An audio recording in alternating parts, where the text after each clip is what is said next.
Hey everybody, welcome to another episode of Rider Club Radio, the internet's best podcast about Kamen Rider in the United States.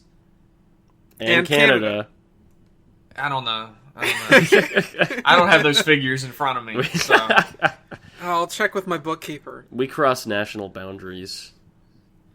I'm your host, Jeff. And I'm Liam.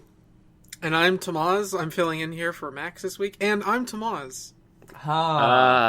We got two Tamazes. Can you cut that out, Liam? Yeah, don't worry. That's gone. Fuck you. Max isn't here because he went skydiving from the Sears Tower. Yeah. Because he had to wear 6 pairs of sunglasses because he's so fucking awesome. No doubt he's in the air right now as we speak. He'll probably be in the air for most of this podcast. It's a very tall building. Yeah. It's a long way down. He might be able to join us at the end, but he might have to catch his breath. A little bit, yeah. He's actually sick, so pray for him. Yeah, it's fucking sick how high he's jumping off the Sears Tower. Yeah. Well, this month on Rider Club Radio, we're going to be discussing Kamen Rider Jeopardy episodes 13, 14, 15, and 16, as well as all of the .5s in between. I'll leave it up to our audience to figure out whether the episodes themselves or the .5s are better. It's not a secret. The answer is the .5s. Spoiler alert. Spoiler alert. I haven't Liam, even seen 16.5 yet because it's not translated, but it's probably better than 16. Probably. I don't see how it could be worse, but we'll talk about that. Liam, why don't you start us out by giving us your recap for episode 13? Sure, okay. So, in episode 13, Gates has moved back in with Sogo, and they fight, I guess. He fights, and he's like, this is it, I'm gonna kill you for real, but then he gives up really fast when it's breakfast time. And, meanwhile, It's the most important meal of the day, Liam. Yeah, you can't fight on an empty You'll stomach. also find this is just kind of a pattern of him like, I'm gonna kill you! Maybe later. Yeah, he threatens him with a fucking pointy baguette later on in episode 16 or 15 or something like that. It was 16. Wasn't that hilarious? Wasn't it so... Yeah. Oh, I loved it. Anyways. He's Off in gonna the give city. him a yeast infection. Hi-oh. I wish you hadn't have said anything. I wish it would have been perfectly quiet after that. I couldn't leave it. I can't just leave a joke in dead air. Liam felt like this burning need. It's Deep in his soul. To I help gotta say me, hi. to- I gotta to say pull it. me up from the ledge that I was falling off of. Don't worry, I I'll just just... watched you fucking fall like Scar and Mufasa. Yeah. No, I'll cut all that out, don't worry. So, meanwhile, off in the city, another ghost is running around stealing people's souls. And Takeru, the real ghost, and Shibuya... remember Shibuya and Narita from Ghost, our favorite characters? Nope. Nope. I didn't watch it. So. Okay, well, Shibuya... I don't remember it because it was pointless. Yeah, the show was bullshit. But Takeru and his buddy Shibuya are, investigating shit, and they investigate this, ghost monster that's stealing people's souls, and he eats a guy's soul out of a car, and they go to capture him, but then a rider stands in their way, and it's fucking Agito in one of the worst bait and switches in Kamen Rider history. It's Agito blocking their path. Did you not know who it was? No, I knew, but I'm saying, the kids who didn't know, people who weren't that savvy... Yeah. Would not know who Agito was. So Yeah, those it's okay. kids don't give a That's fuck true. about Agito, buddy. So who is this fucking for, then? All adults are going to know it's Decade, and all kids don't even know who Agito is. That's So, a good Liam, question about Geo in its totality. Who the Yeah, fuck I is was this about to for? say. It doesn't have an audience. It has an idea of who it wants its audience to be, but that doesn't exist. Mm-hmm. Here's the thing. We have passed the point of no return on making fun of this show, so if you like it, you should probably turn this program off. Yeah. Yeah, there's not really gonna be any glowing praise for the. Actually, I'm lying right now. I'm lying to you. I actually do like these 2 episodes.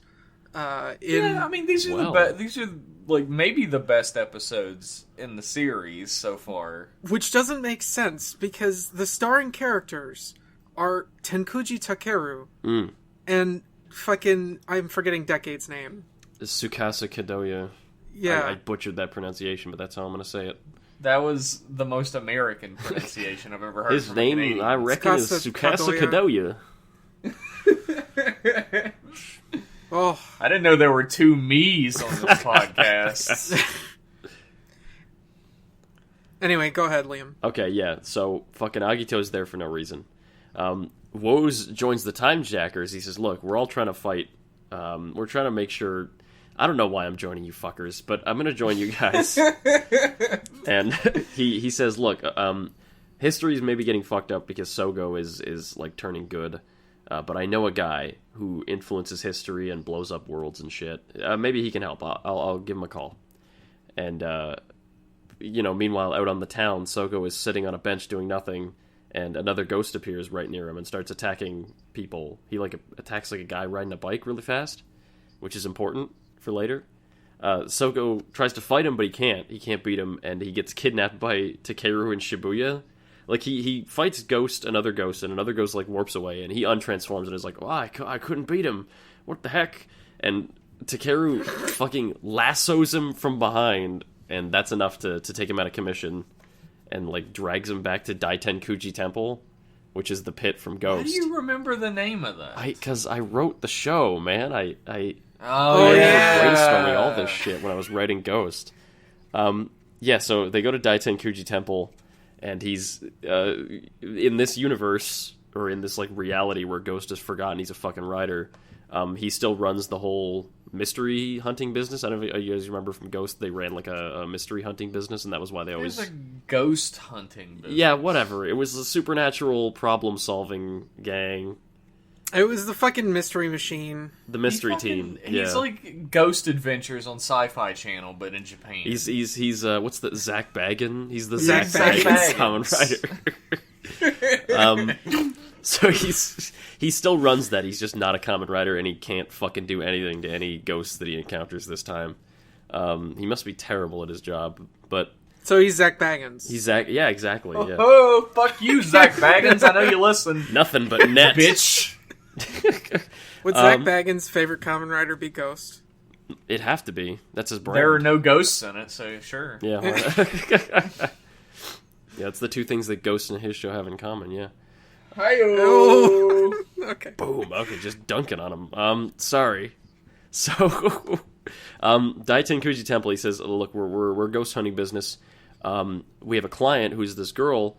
She's looking for her brother, and her brother pushed her out of the way of some steel beams falling on her. And he got hit by the beams, and he turned into fucking another ghost. Which he died first. He died and then turned into another ghost. We the audience know immediately that he's obviously got turned into another ghost, and thank God Sogo figures it out too, and we don't treat it like it's some stupid mystery, but nobody else knows. So he says, Sogo's like, "Oh, it's probably the Time Jackers.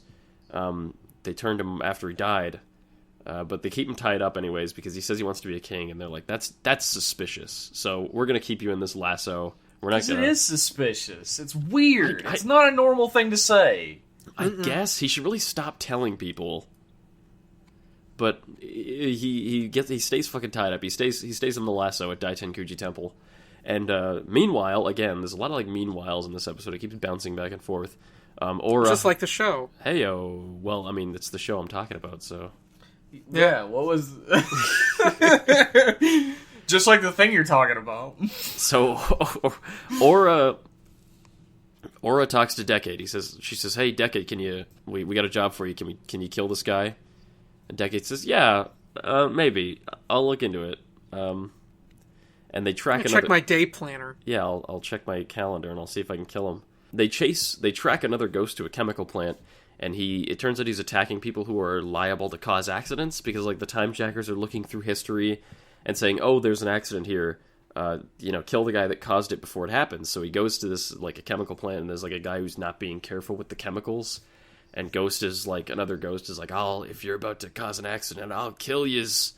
And he starts beating people up, and Gates appears, and he beats him up, and actually wins and beats him, and he turns back into the brother, but he's dead now because he was dead when he turned, or he was just about to die when he turned into another ghost. He was dead. He was fucking dead. They can do it to corpses.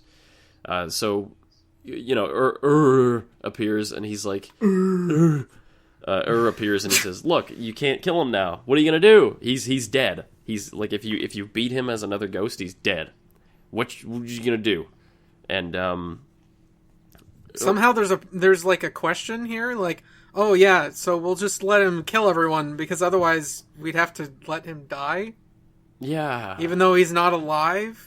There's a lot of, in tokusatsu in general, there's a lot of, like, the one life matters more than the many, which is the opposite of what it's supposed to be. Yeah. Look, it's they should take a hard line like the original Kamen Rider did, where it's like, oh, you turn this person into a monster, well, there's no turning him back, I guess I'll kick him until he explodes. Like, yeah. There's no turning him back, and also, I'm not going to try. Yeah, that honestly, but instead this is like a big moral thing. Either let him live as a monster or kill him. I understand it. I mean, it's a kids show. You don't want your characters to get murdered in a kids show. Faceless peons can get murdered. Sure. But this guy has a name. Yeah, because we've all already forgotten about Build. See this? Well, hang on, that was an accident. Yeah, and then the other murders weren't. Wait, who else did he murder and Build? Who else did Build Well, murder? not Build, but there were other people that murdered. Okay, but I think Jeff's point is more like we can't have the like main characters of the show that are supposed to be the good guys knowingly killing people because it's a kids show. That is definitely what I meant. Even that, like, then there's Agito, and it's just, things get weird. Anyway. Agito dies briefly, I guess, in 16? We'll see about that. We'll get there. God. Gates chases into the underground parking lot, and he's blocked by Decade, who absolutely just trounces him. And they go back to the temple. He says, fuck this, I'm leaving. He goes back to the temple. They free Sogo. They explain things to Takeru and them, and then they fight another ghost at the Plastic Furniture Festival. And they can't beat him without killing him. They're like, what do we do? And then Decade shows up, and it's just a big bad situation because they can't kill another ghost, even though they have the ability to. And they absolutely can't kill Decade because they just can't. He's too good. He's just like in Decade's own show. He just styles all over every other rider that appears. And here it's okay. It makes sense here, especially I really liked it when, I guess spoilers for what's about to happen in a second, Decade gives him his transformation device so he can use like mid-level semi-final forms of all of his forms. But he still can't hurt Decade in any way, shape, or form because Decade has years of experience on him. Yeah, it makes more sense now. But Decade kicks his ass, and Sogo loses his soul. Another ghost is about to steal Sogo's soul, but then Takeru shoots a beam from his arm, which is something I don't fucking know.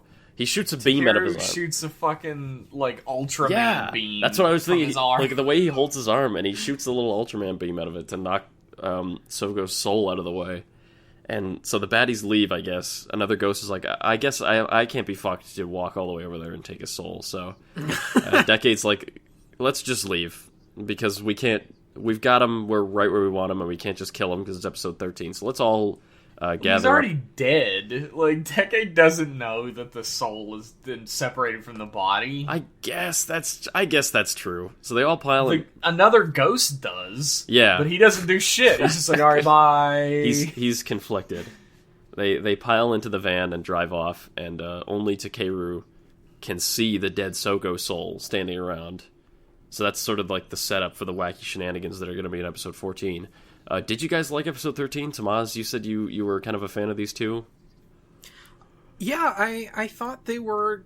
I thought characters did things that made sense and reacted in predictable ways and made rational decisions and were generally likable. Even if they weren't, like, 100% likable or always doing the most intelligent thing, it felt like an episode of a show where... I would say episodes 1 through 12 have just felt like someone just like taking a jar and just filling it with screams and then just breaking it and letting the screams escape. That's kind of episodes 1 through 12 for me. Damn. Somebody hasn't watched Ghost if he feels that way about the show. I'm always like hesitant to say too negative of anything about this show because it's like I've seen far worse, you know? Yeah, that's true, especially with Kamen Rider. I never thought I'd find myself saying this, but the introduction of Decade improved the show a lot for me. Oh, yes. He's, and I would go so far as to hope that Decade does not leave the show. Yeah. It doesn't seem like it so far. Yeah. I say this all the time. Decade's own show is a meandering mess that I never want to have to rewatch again. But every time he shows up in anything else, I love it. Yeah. He is a character that works 100% best as, like, either a secondary protagonist, a foil, or, like, a straight-up antagonist. Yeah, he's like the Hulk. Like, the Hulk movies are bad, but the Hulk is great when he's, like, part of an ensemble. And the same with Decade. He's great as an ensemble, like, part of an ensemble. He's just not really good as the focus. Well, that's the thing, like, Decade as a series is a whole lot like, what if Tendo was the actual main character of Kabuto and just followed him all the time and made him seem right constantly. Yeah. And completely rewarded his negative behavior in every way, shape, and form. That sounds like a show that wouldn't frustrate me at all. That sounds like maybe I should watch Kabuto, because that was the impression I got from the beginning of it. And if that's not what the actual show is, then maybe I'd enjoy it. No, the show is about Kagami. Really, it follows him most of the time. Like, it opens with him. Decade has a similar formula, though, because Yusuke Onodera is supposed to be the Kagami, but it doesn't focus on him, and also he sucks. I love the idea of Kuga being, like, the sidekick of, like, a sort of, like, Heisei anthology rider. Of, like, oh, like, another character that we could have around for the whole show is the first Heisei rider, and that'll be, like, theming, but you're never gonna fucking get Joe Odagiri back for that. No. So you have to do this stupid butt monkey stuff with Yusuke Onodera. Well, that's the thing as well, is, like, thematically, you don't bring back an elder statesman character and make them the dumb sidekick of your new guy. Yeah. That's ridiculous. Yeah. Here's the character from my first book. His name's Gandalf. Now he's the funny sidekick to Frodo. his name's Gandilf. He's not Oh, quite no. Gandalf. No, let's not go there. Let's Wait. all go there. Wait, did I accident? That was an accident. I meant to just change his name. I didn't mean to make that joke. Oh, jeez.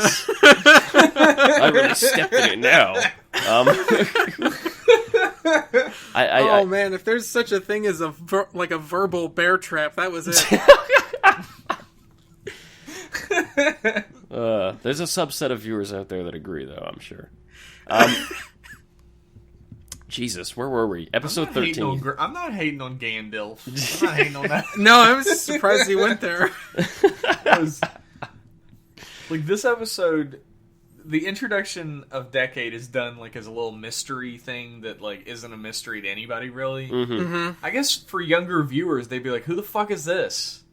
Yeah. If you show Decade, if Decade just steps out, they'd be like, oh, it's Decade. But if Agito steps out, the little kids are like, who is this? Well, maybe they know Agito from Heisei versus Showa or something like that. Maybe they've seen him on a crossover. He has a big part in that, so... Does he have a big part in Heisei versus Showa? No! I was... You said it so seriously. I was isn't that just like Fies? Yeah, Fies and X Fies. have a big part. Yeah. Mm-hmm. You said it with such conviction. I was like, am I misremembering the movie? And I said it pretty sarcastically. Okay, I misread you. That's fine. You're in rare form tonight, Link. I'm fucking up all over the place here. Yeah, I'm glad I for could be quality here for content. Yeah. We know the show's always best when we're laughing at you. Yeah, that's true. Aww. If you can't laugh at the show, you got to laugh at Liam. This is the two states of being in Rider Club Radio. That's okay. I got you a box of tissues for Christmas. Thanks. I'm not going to use them for crying. Oh. I think episode 13. What are you going to use it for? I think episode 13. All the Decade stuff. All the Decade stuff was great. I love everything about Decade. All the Ghost stuff I wasn't really a fan of. It just felt like kind of more of what we were already getting. I agree with Tomas that it's a bit less nonsensical. It feels more structured and less like we threw a bunch of shit into a blender. It like they have like a plan they have to formulate this plan of like, oh, we got to go back in time and make it that he's alive when they turn him into a time jacker. There's like a proper introduction to Takeru as like a ghost hunter. You see him doing his ghost hunting business. You get to see Daitenkuji Temple, and everything feels like it's properly set up. Like I would put this kind of on the same quality as the X8 episodes, where it's like you get to see the locations and like some of the characters come back, and it's really like a proper fucking setup to this character, and not like we're just gonna hurl them into the middle of some shit like they did. And then drop some oranges on his head. And then drop some, yeah, not naming any names, but like the recent episodes were really bad about that, where the returning riders are like, here's like a character, but like they're not gonna act the way you recognize or do anything you recognize or do anything interesting, period. We just got this actor back and he's dressed kind of like the way this other character is. But like at least with Gaku Sano came back for 5 minutes and made $100,000. Yeah. What else were they gonna do with it? Yeah. I mean, it was either $100,000 or 100,000 yen, and I think the former is much better. 100,000 bottles of water, probably. But where was I at? Yeah, but with Takeru, with fucking Ghost of all the shows, is when they put the effort in and said, let's really try and make something structured here. And I didn't love it. I think that's more of like a personal taste. I just don't really like the sort of... It's getting kind of repetitive for me. But I do appreciate the craftsmanship in 13 and 14 of the script is just a smidge better than they're tighter before. Episodes, yeah, for sure. Yeah, they're certainly tighter episodes. And even though I'm sure that there are some things that I would like to come of the show that could have come from the show, just sort of looking at 13 and 14. Like, I would love it if Decade was actually Agito and, he became the villain that was, like, fighting with, but not totally, like, defeating or like, making it his mission to defeat Sogo, just sort of, like, toying with him because he just wants to fuck around. If Decade was Agito, they would have used him in the scene where he was sitting on the throne. They would have just shown, like, the very bottom of his mouth or whatever, like they did for the stuntman. Shit. I can't remember his name. Seiji Takaiwa? Yeah, Seiji Takaiwa plays Agito when he's on the throne. Like, you can absolutely tell it's him. Really? Mm-hmm. Yeah. I didn't catch that. But if cool. it would have, if like the big reveal is gonna be like Decade is Agito, like I don't think it's really Kamen Rider's style to not have him be in the shadows during that scene. Yeah, they're not that big on keeping secrets. No, they're certainly not. They're all about, hey, did you see the toy scans? Yeah, here's yeah, pretty much. They release a fucking magazine that's like, here's what's going to happen in the next 6 episodes of the show. Like, here's the thing. Why? Why does anybody want that? I don't know. I understand a lot of fans love that type of stuff, but I don't touch it because I would like to watch the show. I think partially it's because of toy stuff. You gotta advertise the toys. And partially, maybe that's just culture over there. That's just what they do with TV stuff. I don't know. Maybe everyone over there has gotten to a point that we haven't gotten to yet, where they stop caring about what goes on in the show because they don't give a shit. Hey, I'm there. I'm right there with you. Like, if I opened up fucking Us Weekly and it told me that Balky and Cousin Larry on Perfect Strangers were eventually going to be best friends after the first episode, I'd be fucking pissed. Man, I'll do you one. I'll do you one more. If you open up like Entertainment Weekly and they have scenes and like interviews from the cast of like the next series of Game of Thrones, and they're talking about like who's dying, they'd get fucking slammed.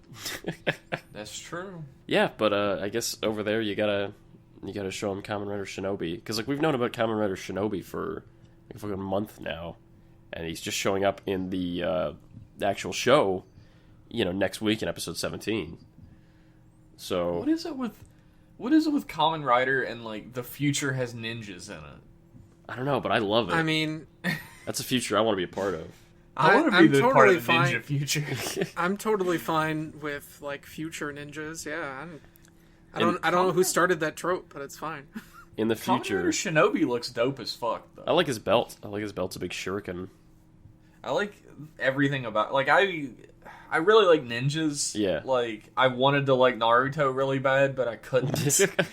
But I old like 80s ninja movies, dubbed ninja movies growing up. Ooh. So I just fucking love ninjas. Yeah. I played some Ninja Gaiden on that Nintendo Switch Online service. Oh, the original. Oh, I guess I could play that now because I got that. Yeah, I got that too. We should play Smash together. How do you Yes, we play should. with Yeah, we friends? should. Is there a way? Well, let me tell you, I got the deal for you, sir. No, but like, well, I'm pretty happy Kamen Rider Shinobi isn't just a movie writer this time. He looks like Usually he the should ninja be. ones are. Yes, he does. He looks like he's a fucking movie writer that they just put in the show. It's the kind of thing. It's the same thing that I thought with Kamen Rider Paradox when X8 was out, where it's like, it just doesn't look like it's the same design philosophy as the other ones, and you're like, oh, this is the movie writer. Yeah, And you then can tell like someone else made the costume. Or, Yeah. something like that. And then he's in the show.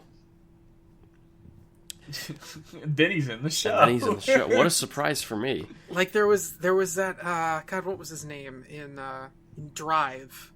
That movie writer that showed up that was like Dark Drive? No, not Dark Drive.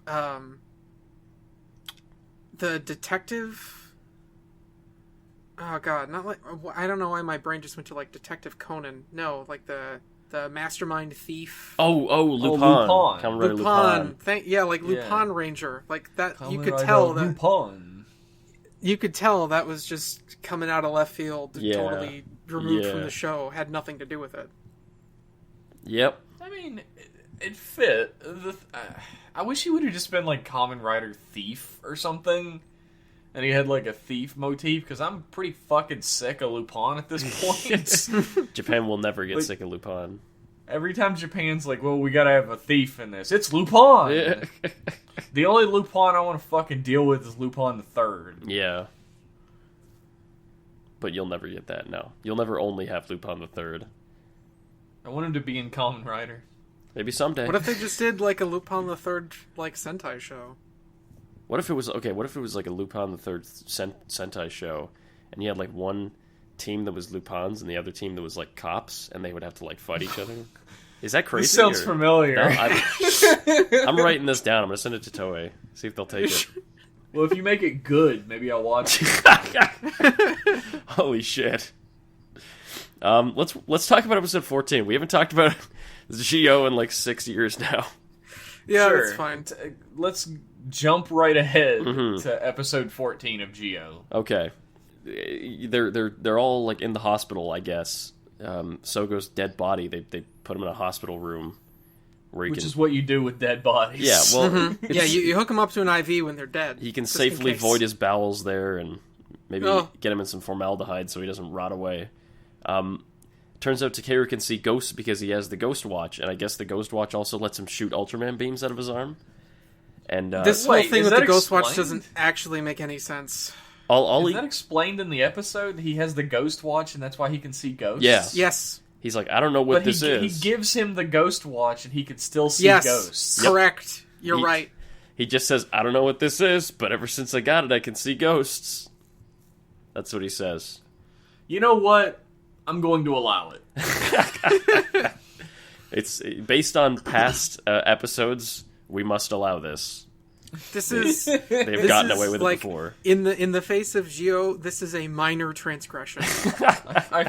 This I is found this X-Aid watch that I don't know what it is, but ever since I found it, I could play video games. it's like, yeah, the list of Geo's crimes are like murder, arson, and this is like jaywalking, where you're like, what? Yeah, no we don't need shit. to. There's bigger things at play here. But yeah, Gates goes into the past and he fights another ghost, but Decade stops him and he beats him up so bad, and he takes Gates' ghost watch and he says, "Hey, you need this watch to kill Ghost, right?" And he uses his Decade power to turn it into a blank watch, and then gives him the Decade watch for no reason. He just gives it to him and says, "Hey, I'll trade you," and drops him the Decade watch, the tool that will be used to eventually win this episode. Takeru, under It's almost like Decade has his own motivations that don't line up with the Time Jackers. interesting, he is trying to become the king. He's trying to turn Gates into the king. I'm This doing- Gates guy seems like a good king. Let's just give it to him. His name is we'll go into that later. he gives him the Decade Watch. Takeru goes back in time under the direction of Sogo. He pilots the time machine and goes back to the accident and stops it before it happens so nobody dies. And then time gets all fucked up. Sogo wakes up in the future and is like, oh man, like, none of that shit just happened. So some things got reset, but some things didn't. Takeru's still in the past. He and Makoto are riders again. They remember, they regain their powers, and they fight a bunch of Ganma. And then they win, but turns the same guy into another ghost, which then makes them stop being riders and forget again. But they don't forget that he came back. Takeru, he forgets. This is so fucked. I don't even care if you finish this thought. It's weird. I love that. I just want to point out what my favorite part in the whole episode is that Spectre runs up and he's like, "I'm in this episode too." I didn't want to be here for longer than 5 minutes. Runs into frame. Yeah, they got him for 1 day of filming, so they picked. This is how they're gonna put him in. Looks like he's been eating though, so I'm happy about that. Yeah, a little bit. They forced him to have a Happy Meal before he came onto the set. Not a Big Mac meal, but just a Happy Meal. It's baby steps. You gotta bulk up. Yeah. So they're riders again, but then turns he turns another ghost again into another ghost. He grabs the watch and turns him back into another ghost. But he's alive now, so he can be beaten. So then Ghost loses his powers again, Takeru loses his powers again, and then forgets that he was Ghost again, but he still remembers this whole fucking bullshit with Sogo. So Sogo, who just came back to life, now another ghost got made again, and the timeline got changed again. So Sogo dies again, and his ghost flies back into the past again, and everybody gets into a machine and everybody just fucking goes back to Sogo's house. I'm skipping some things, because I don't know what happens. They ride a robot, and everybody just fucking gathers at Sogo's house, including the ghost of Sogo. They change time, and then question marks, and they all go to Sogo's house. Some things happen, and they all end up at Sogo's house and live happily ever after. Sogo gets, like, sprayed with the, remember that little stupid, like, vacuum cleaner thing that Akari had that turns ghosts visible? He gets sprayed with the vacuum cleaner glitter, and becomes visible and touchable, and he's like, oh, we gotta beat ghosts so I can get my soul back to my body, we gotta beat another ghost. So they go to the warehouse on the edge of town and have a big CGI robot battle, a big eyesore of a robot battle, and then they go back to 2015 and they fight another ghost. Decade's there's a big battle. Sogo uses the Decade Watch to beat another ghost. He uses like the Sody Pop form from Build, and he uses the Grateful form from Ghost. And they beat another ghost. Decade says the funniest thing in the show so far to Waz. Oh, yeah. Woz is standing on top of the equipment, and he's like, oh, he has his usual spiel where he's like, oh, rejoice, for he is the heir to all riders, and etc. And Decade turns to him and is like, who are you talking to? And Woz gives this awkward look. And he's just like, oh, and he puts his book away. I'm sorry. So they beat another ghost. Decade says, hey, I won't murder you today. And everybody goes home. Sogo wakes up, he's alive again, and he goes home. And Decade is at Sogo's house when he goes home, eating his dinner. And he says, hey, look, kid, you're going to be a king? Doesn't matter. I'm going to destroy this whole world, because that's my thing. That's my shtick. And he walks out. And everyone's like, that Decade, like, what could he possibly be up to? Maybe he's just in it for the free meal. Maybe. I think Jinga is paying him enough. I don't think he has to go on set. He meant the free meal that he ate. I know. I know. It was a bit of a reach for a joke. Like, he shows up on set and he's like, I'll do this part. Is there a scene where I eat? Would that be okay? And his stomach's like, and he's just like, make it steak. Just. What do you guys think of episode 14, the conclusion to the Ghost Saga? I thought these 2 episodes were fun and solid, kind of hard to understand at points, but at enjoyable point, enough because the cast was kind of into it. Yeah.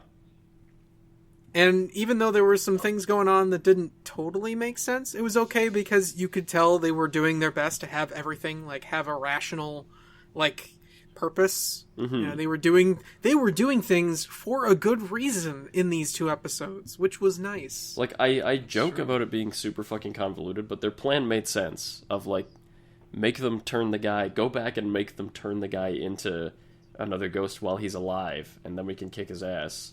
Like, There's a weird assumption made here, though. What's that? That if they save the guy's life, the Time Jackers will still turn him into another ghost. Yeah.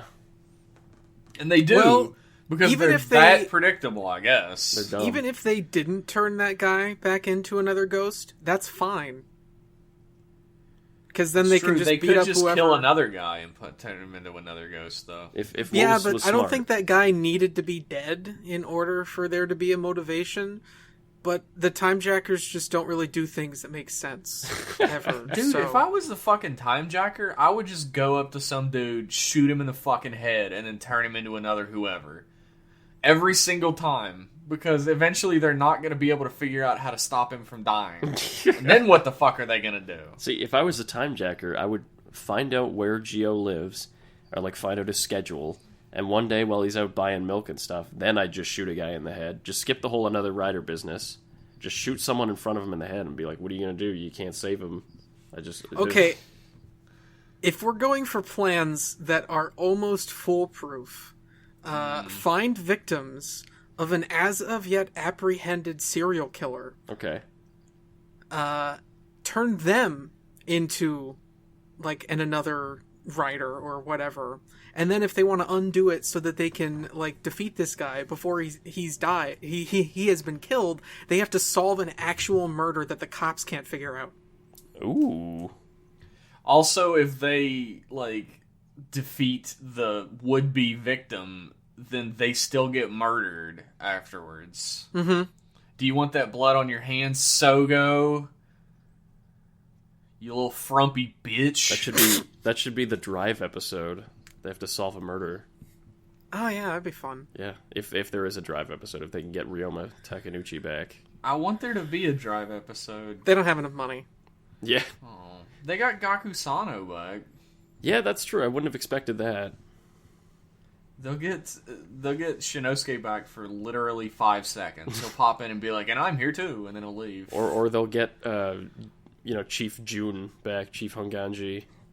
Yeah, they'll just focus everything on the pit crew. Yeah, Rina or I would something. like the pit crew to come back, like all of them. Yeah. If you can't get Shinosuke, get the entire pit crew to come back and have the rider that helps them be Kamen Rider Jun. I actually missed the pit crew quite a bit. They were a really endearing cast of characters. They really were. And that's something that they haven't really been able to replicate since. I feel like No, there's always 1 or 2 cogs in the machine that just kind of don't fit.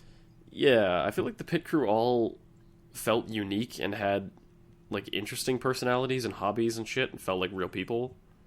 Mm-hmm. And I feel like most, like, like non-rider groups in rider shows since then haven't really been able to hit that. They don't feel like people. They don't feel like they have, like, interests or anything. They just feel like they exist to help the main character.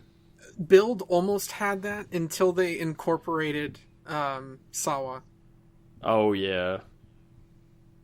who I still feel I like like- was the weakest part of the show. I don't know. Maybe I like Sawa just fine because she's very attractive. Maybe that's why I'm being tricked. But I would never had that big of a problem with her besides her duplicitousness. I didn't like that she betrayed them twice. I feel like that was hilarious. that was superfluous, I think. I agree. It was absolutely ridiculous, but in hindsight, that's hilarious. Yeah. That she tricked them twice. The like fucking that. idiots. Mm-hmm. They should And be then ashamed. they were still friends with her afterwards. She should have done it again, just to fuck with her. Yeah, fuck it. Well, I mean, you know what they say, fool them twice. That's true. The thing about Build's cast is that, like, there were only 2 characters who weren't, like, transforming heroes or villains. And it was the 2 girls. Mm-hmm. And one of the girls was still, like, the Queen of Mars could turn into. So Yeah. that's, like... I don't find that to be the same as, like, a supporting cast of characters behind a rider. I think that once you transform, you're like a level up. I just got deja vu, like I've said this before. Maybe a long time ago. Maybe I have, but I feel like there's different levels in a rider series, and once you're a transforming hero, you can be like a tertiary rider is your lowest level. Yeah. And then below that is the rest of the supporting cast. Yeah, that's true. That's true. And then below that is the cast of Geo. Oh. That's fair. I think Tamaz might dislike this show more than the rest of us. I don't know. I don't really like this show. I just don't. I don't like this it. show either, honestly. I just don't respect it because it doesn't seem to respect itself in a way. It's a show for a show's sake. They had to do it. Yeah. It's like an obligatory, like, oh, it's the end of the Heisei era. We gotta make this show. Yeah. And everything... it doesn't feel like they tried hard enough, because there are points where it does try and it succeeds. And then there's a lot of other points where you can clearly tell that no one gave a shit and they're just there because they have to be. There are genuinely ingenious ideas in the show. Like, genuinely, like, ideas that, like, I look at and I'm like, man, like, a really great writer had to come up with this idea because it fits so perfectly. Having Decade be, like, the Lancer that works for the villains, but he's not really working for them, is the absolute best place to put him as a character. Yeah. Mm-hmm. And it elevates the rest of the show so much by that involvement and that placement that it's almost like it was decided by someone who isn't one of the writers on the show. It's almost like they asked Decade what he wanted to do in the show, and he gave them the idea because he knew, like, what his character did in his series, and he's like, man, that didn't really work so hot. It would have been better if I did this. And so he showed up and he gave them the idea to, like, hey, why don't you use me like this? And they're like, sure, whatever. So they don't know what they have on their hands. Did you guys know that, I don't know if he was a big fan of Rider before he worked on it or not, but Masahiro Inoue is, like, a huge Kamen Rider fan now. Yeah. And, like, one of his prized possessions is a photograph of him next to a whiteboard drawing that the artist of Kamen Rider Spirits drew, of him in the Spirit style. Oh, shit, really? Yeah, you can find it if you go search for it. That's pretty sick. But it is really awesome. And I just love it when a Rider actor really loves Rider. Like, Shitaro from Double is like a big-ass Rider fanboy. Yeah, he grew up watching Black. And then he got to be a Black Rider, and he said it was like the coolest thing that ever happened to him. Yeah, it's of course Rider is just kind of like a career starting point for a lot of actors, but it's cool to see people that can actually bring like a passion to the role. And I mean, a lot of actors who didn't give two shits about Kamen Rider did like really great performances and everything, but it gives it that little extra something when they're into it. Yeah. Mm-hmm. They're more willing now that to... I've avoided talking about Geo for a while. Yeah. We'll get back to Geo. Episode 14 is fine. This Yeah, it's one of the better episodes of this series. Yeah. I feel like 13 and 14 will be the best episodes of this show unless something ridiculous happens.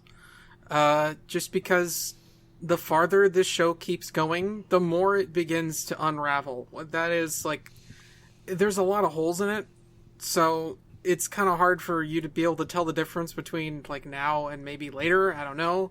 All I'm trying to say is even something as flimsy as this can still unravel completely. And, like, from 15 and 16, it's really easy to see how that happens, because every time something interesting just happens, you know, maybe a neat idea is dropped here, or there's a scene and you think, like, oh, well, maybe it's leading up to this. They're gonna fuck it up somehow. And 16 made me mad. Yeah. 16, like, legitimately at points I was like, man, fuck this show. It was pretty damn stupid. And it takes a lot for me to, like, look at a show of a series I like and say, fuck this show. So I don't feel like it's on me this time. We'll get there, though. We'll get Why there. don't we go ahead and jump on ahead to episode 15? So episode 15 is when the writers decided the plot has to move at some point. Something's got to happen in this show. So back at the pit, at the clock shop, Gates urges Sogo to destroy the belt, but Sogo refuses. He's like, I don't know, I need this to help people. Maybe it won't He even... doesn't say that shit. I know, but he implies it He with says, his I face. need it to be the king. I need it to rule the world, Gates. You don't understand. While they're talking about this stuff, though, these big giant robots appear called the Daimajins, and they're these giant fucking robots that like land in all the major cities of the world and just sit there, kind of staring off into space. They look like they're made out of old-timey microphones. They look ugly as fuck, but They do look a little bit like condenser mics. yeah. Why do they look like that? Who decided that? See, I saw like old electric razors in their heads. That's what. Oh yeah, That's what I kinda can see saw that it for, too. yeah. Actually, But not fearsome enemies. No. When I think of them, a microphone or an electric razor. hey, he'll cut you good, and it'll be loud. I'm scared. Yeah, they're giant machines, and they're supposed to be like destroying the world. But right now they're inactive. Apparently, it's going to be like a month or so, a couple months before they power up and start destroying the world. Oh man, this episode. I want to tell the next part real quick. Okay, go for it.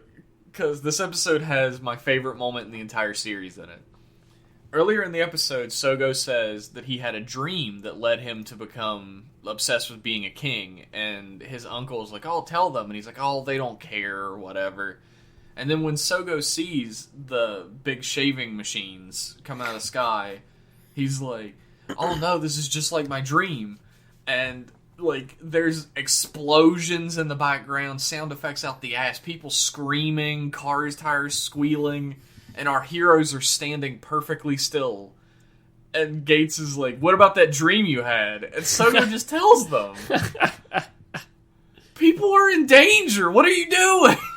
A big giant robot lands in downtown Tokyo. Probably just by landing, it kills hundreds. And Absolutely. so it was like, now's the time to tell them about my dream. Does it land or does it like unearth? It like burrows out of the ground. Yeah. They all come out of the ground, meaning they were there for a long time in the past. I assume that's going to be explained. No. I have a theory. I mean, it doesn't matter because it sucks, but I got a theory. What's your theory? My theory is that Sogo's going to be like, "No, I don't want to be the overlord or whatever," and then Agito is going to be like, "Actually, I didn't cause those machines to attack. I'm actually not a bad guy. I'm just pretending to be so I can destroy those machines and save the world. The real villain is the guy who made these machines." I really hope you're not correct. You know I'm right. Oh, that's so dumb. You know I'm right. We'll see, motherfucker. I have hope. There are some things that need to get explained as a result of what happens in 16. Because For sure. as this show does, it establishes rules that don't make sense and then breaks them. Yeah. But continue. Tell us about Sogo's dream.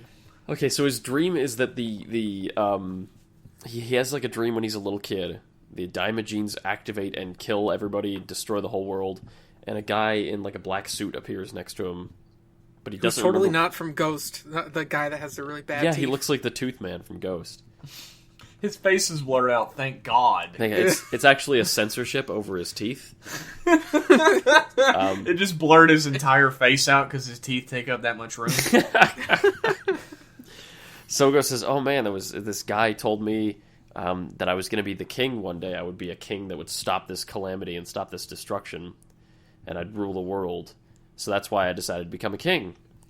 And he reveals that sort of thing about himself. That's why he decided to change the entire fucking course of his life, because he had this recurring dream when he was a kid. And Agito sends a lackey from the future to kill Gates. They keep calling him a lackey, which I love.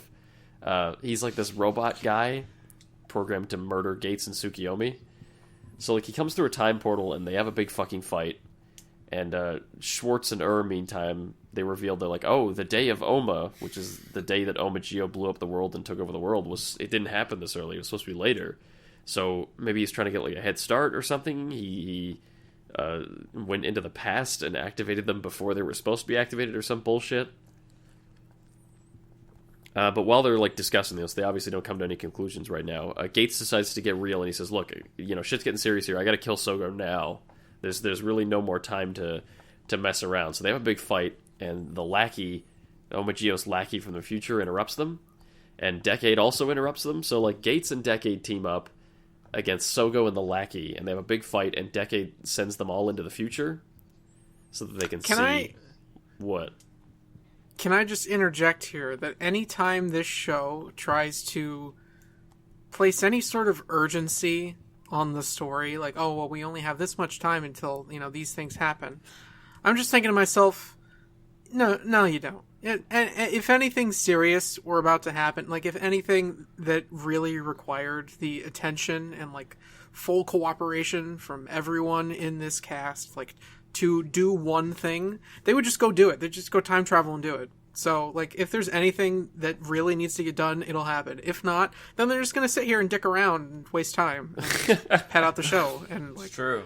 Have him destroy his belt and then bring it back because fuck you.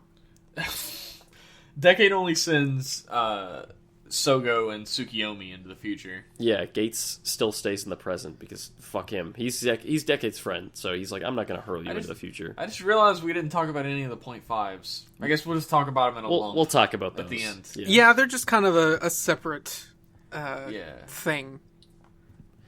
But yeah, they go into the future. Tsukiyomi and Sogo, they go to the future, and it's all like done up Mad Max style. Everything's a desert, and everyone's poor. Everyone's dead. And they put amber filters over all the lights, there's over all the lenses. Everything's brown. Everybody's dirty. Looks a lot like Fallout 3. Yeah.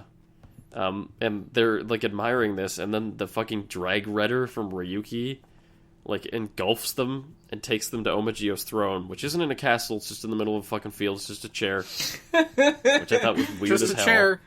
It's just a chair with, like, mosquito net around it. Yeah. It has, like... the great throne of Omagio. And it has, like, a roll-up bamboo blind. He's even wearing sandals. Like, there should be a little beer cup holder in that chair. That's complete image. Like, he literally just set this up, like, 10 minutes in advance. But he appears before them, and he says, I'm Omagio, fuck you, I'm you from the future. And Soko's like, no, you're not. And he's like, oh, yeah? And he describes the dream. He's like, I remember the dream I had when I was a kid that made me want to be a king. And Sogo is like, damn, he must be... He's shook because he's like, damn, this guy must be the king. He's me. Or it's the guy that spoke to me. That's true. You know who he told the dream to? Gates. You know who else was there? Was. You know who else was there? Us. Yeah. Oh my god. Maybe we're the king. We already are the kings. That's right. So he's really shooketh, and he tries to fight, and gets his... Excuse me? You heard me. He quoted a meme from like 6 years ago. It's fine. I'm on the cutting edge of the latest Instagram memes, so don't at me. He tries to fight. He tries to fight Omagio, and he gets his dick rocked because Omagio also has all the watches and can use all the powers of all the riders. They lose, and he says, "Look, kid, I hate this. Can what? I say I hate? Isn't the whole point of the show like, oh well, you need to beat the another riders because there can only be like one version of these powers? And this has been my problem with the show since the first episode is how are you like contending with the fact that like Omagio has all of these powers and there can only be like one version of them at any point in time, but the another riders are made from those same powers, and then somehow Omagio and like doesn't lose them? I don't care, Tomas. I wish I didn't care. I don't care about any of this shit. I want to say I don't care, but part of me must care because it still bothers me. The answer is because time Omagio travel. is using the same powers that Gio is using, which means Omagio is the overlord of time. He is not subject to the same rules that everyone else is. And here this show again just establishes rules that don't make sense and then just breaks them anyway. It's just fucking So I lazy. liked the fight scene between them, actually. Yeah. I thought it was actually fairly clever. It isn't just like a slugfest, and it isn't just like them using different powers back and forth at each other. It's Geo tries to use a power, and Geo takes complete control of it and turns it back on him in a different way, which I thought was actually a pretty clever way to show, he has the same powers, but not just have it be a big slugfest. Yeah, it's sort of a clever way to communicate that, he has the same powers, but he's in the future and he's mastered them, and you can't possibly use them against him. He has the same powers, but he's far stronger. Yeah. It's a fun little thing, but he says, "Look, kid, you've got no conviction. The only way you can possibly make me disappear is to destroy that belt and give up on being a king, if you're such a weak-ass son of a bitch." And That's what he said. he says, he calls him a son of a bitch right there.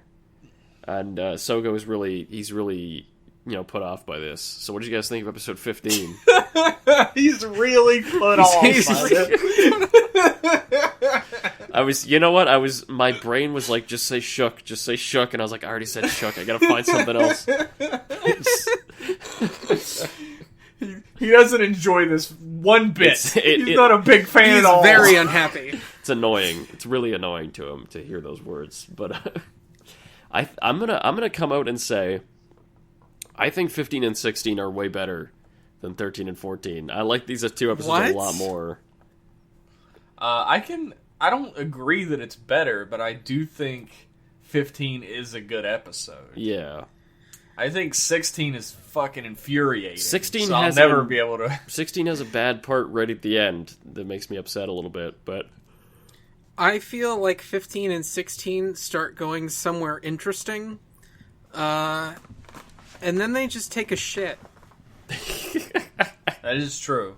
I mean, the quandary that our hero, quote unquote, goes through with the belt is like morality 101. It's like what you learn in ethics class on the first fucking day. Like, if you have a choice between murdering half the planet, which is what happens. Geo murders half the human race. Billions of people. Like, at that point in time, probably about 4 billion people. That doesn't make him super Hitler even. It makes him fucking ultra Hitler. Or, on the other hand, you get to be a king. And our hero's like, well, I don't know what to do. This isn't a hero. He's a fucking psychopath. I need to be a superhero, though. I have to. I would gladly. He makes if you went up to fucking... He makes the intelligent decision in 16, and then everyone in the cast is like, well, I mean, why'd you give up, loser? You have to live out your dreams, even if it costs us half the human race and our own future. It's such a weird decision to present to the protagonist when the choice is so fucking obvious.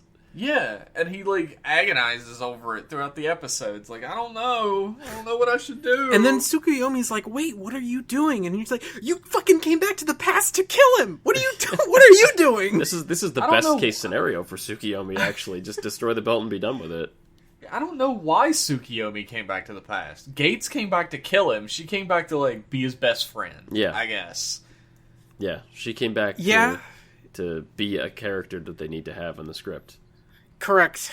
They gotta have a girl. Yeah. I would have really liked to see more... But she can't be a writer. I would have really liked to see more of the future. I know the budget definitely wasn't there, but it bugged me a little bit that it's like, oh, you're in a town, and then you get... Oh yeah, do you see those costumes? They were all in rags. Fuck you.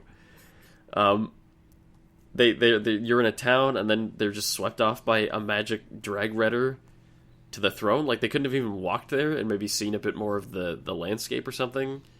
It's like... They couldn't have had they couldn't have had the robot from earlier, like, drag them there against their will or something, even? I was honestly expecting the drag rider to, like, murder that town. It looked like it was about to. And then Geo, like, walks in from off-screen, and it's just like, hey, what's up? I heard you want to talk to me? I would have even liked if it was like, oh, hey, where's Omagio's hangout? And they're like, it's east of here, and they have to walk, and you see like the ravaged world, like a nice get like a vista to really show the like scope of the destruction. Those vistas. Yeah, I always You have ever vistas. watched Kamen Rider before? I know. Liam? Gaim had a vista. Gaim had a vista once. They occasionally have green screen vistas. It's okay. I would kind of like it if they all recognized Sogo and then like started, trying to attack him or trying to just like you got people charging with thought that was knives. gonna Beat that guy up. I thought that was gonna happen. There's a fucking statue of him like 20 feet away. Yeah. That's the guy! Kill him! If we Literally anything. Stab him with a fork, and your whole like life is fixed. Instead, he speaks to no one in the future, and they all just kind of sit there while Drag Rider takes him away. It feels like a museum exhibit where they're all just like performing, and he's standing in the middle of them, and they don't react to him or anything, and then a dragon whisks him away. Yeah, I've it'd got be a like if question someone related walked to in your that. house and started talking about what you had, and you just sat there, kept doing your thing. I got a question related to that. What's that? Could Sogo not buy clothes in his own size? No, it's got to be 2 sizes too large. What? Like, that's especially jarring in that scene where he looks like fucking Kevin Smith at the gas pump. He's standing in the middle of all these characters that are wearing, like, clothes that are rags but still fit them. It's the style. That's his style, okay? Yeah, okay. Yeah, okay. What do you His guys... style is he needs to swim in it. What do you guys think Omagio has been feeding Drag Rider all these years? He has to eat, right? No one who wrote this ever thought that question. No. Ever. You're the first person to ask that question in Yeah. the history of mankind. Dude. They were just like, fucking, remember the dragon from Ryuki? Let's bring him back. Actually, you know what? Someone might have thought of it because someone was wondering how Beast was able to feed his, like, contract beast or whatever, like the thing from the cave that he found on, like, a archaeology expedition that gave him the belt. Like, he still has to feed that thing. He didn't meet it. Fuck it. It would be cool. None of this don't matter. It would have been none cool of this matters. if there was one line where someone was like, "Oh, it's so horrible here in the future. Everything's dusty, and one citizen is fed to Drag Rider every week as an offering." Like, we know Drag Rider's name. We're on a first name basis with Drag Rider. they all saw Ryuki. Yeah. Okay, they got good taste. You need his number? I got it in my cell phone. Drag Rider hangs out at the bar on Fridays. Yeah, that's episode 15. Are we done? I'm done. Oh, you mean with the... The episode is Shut up, Thomas. it's pretty good. I really love the showdown with Omagio. It's like a wake up call, right? I mean, I guess that's what Decade calls it. Like, he has to face reality that, like, this isn't a fucking joke, dude. You're gonna become an evil overlord if you keep doing this shit. Yeah. And that's awesome. I was like, fuck, this show is gonna get better. Some consequences, right? some stakes. And then in 16, they were like, JK. Fuck that. Live your dreams. Hashtag I don't even YOLO. understand where the show's coming from with, like, trying to make Sogo feel guilty for it. Like, oh, that's your lackey over there, and, like, Gates is obviously not with you, and you're gonna become the overlord, and you're gonna do all these bad things, and you need to own up to it. And it's like, why does he need to own up to it? Like, he hasn't done anything wrong. He's not being, like, blamed for what his future self is gonna do. This little fucking idiot has been walking around the show for 15 fucking episodes being like, haha, I'm not gonna become an evil overlord. Give me more power! I just need to collect the most power so that I can be a good king. And, like, everybody's like, dude, this is what caused Omagio to happen. And he's like, nah, I'm incorruptible, dog. I've never done anything wrong in my life. You guys are dumb for thinking that. Mm-hmm. And then finally they're like, alright, well, here's your future. You are Omagio. Here's some proof. And he's like, oh, fuck. Oh my god. Oh, no. I made a huge mistake. What am I doing? Oh well. It's. I feel like I it was still necessary. feel like he was too stupid and inept up to this point. Yeah. Yeah, and he's stupid and don't inept know. after. I don't know if you can like stupid your way into being an evil overlord. He did stupid his way into becoming an overlord sidekick for an episode. Yeah, Before he revealed that it was all part of his plan. Don't remind me of the afterwards. Dan Caroto episode. Fuck. Like he basically became Joseph Goebbels to this fucking plan for a full episode, for like an episode and a half before he's like, haha, just kidding. I was just seeing what it was like. Are we ready to move on from 15? Can we talk about 16? Didn't we see in like the first episode like Gates' dad get like straight up fucking murdered by Agito, and then Gates goes back into the past and like weakly tries to punch Sogo to death? I don't think it was Gates' dad. I think it was just someone he knew. It was like a resistance member. Yeah, a fellow resistance Last time I fighter. pointed out a random extra was somebody's dad, I was right on the fucking money. So I'm gonna go for it again. You know I'm what? gonna spin that wheel. I honestly think it could be happening that like later on in the show, Gates would be like, "You killed my father," and then it'll cut back to that episode and show that. So I'll agree with you. It could happen. That's very much like this show where they like cut back to something that happened before and reveal information that should have been told to us already. Yeah. Well, I mean, they did similar stuff in Build, where they spent 3 minutes having someone talk in silence, and then reveal 3 minutes later what they said. It's like, you could have just told us. Oh, that's True. a stupid thing. That was really dumb, but Build's a good series, so fuck it. Yeah. Remember the bit in X-Aid when he's like, "Hey, it's Laser's like, hey, I got a secret," and then X-Aid's like, I get it, I'll play along for now, and then the big reveal was that he was whispering into his ear, "Hey, play along." It's fucking stupid. That was really dumb. They're not real great at this secret stuff. Like I said before, Kamen Rider doesn't keep secrets very well. No, not at all. I think we could move on now. Okay, I've been Yes. waiting for the go-ahead. All right. Go on ahead to episode 16. Thank you. So in episode 16, Agito says, now that you've seen all that you need to see, go through this convenient portal back to the past and make your choice back then.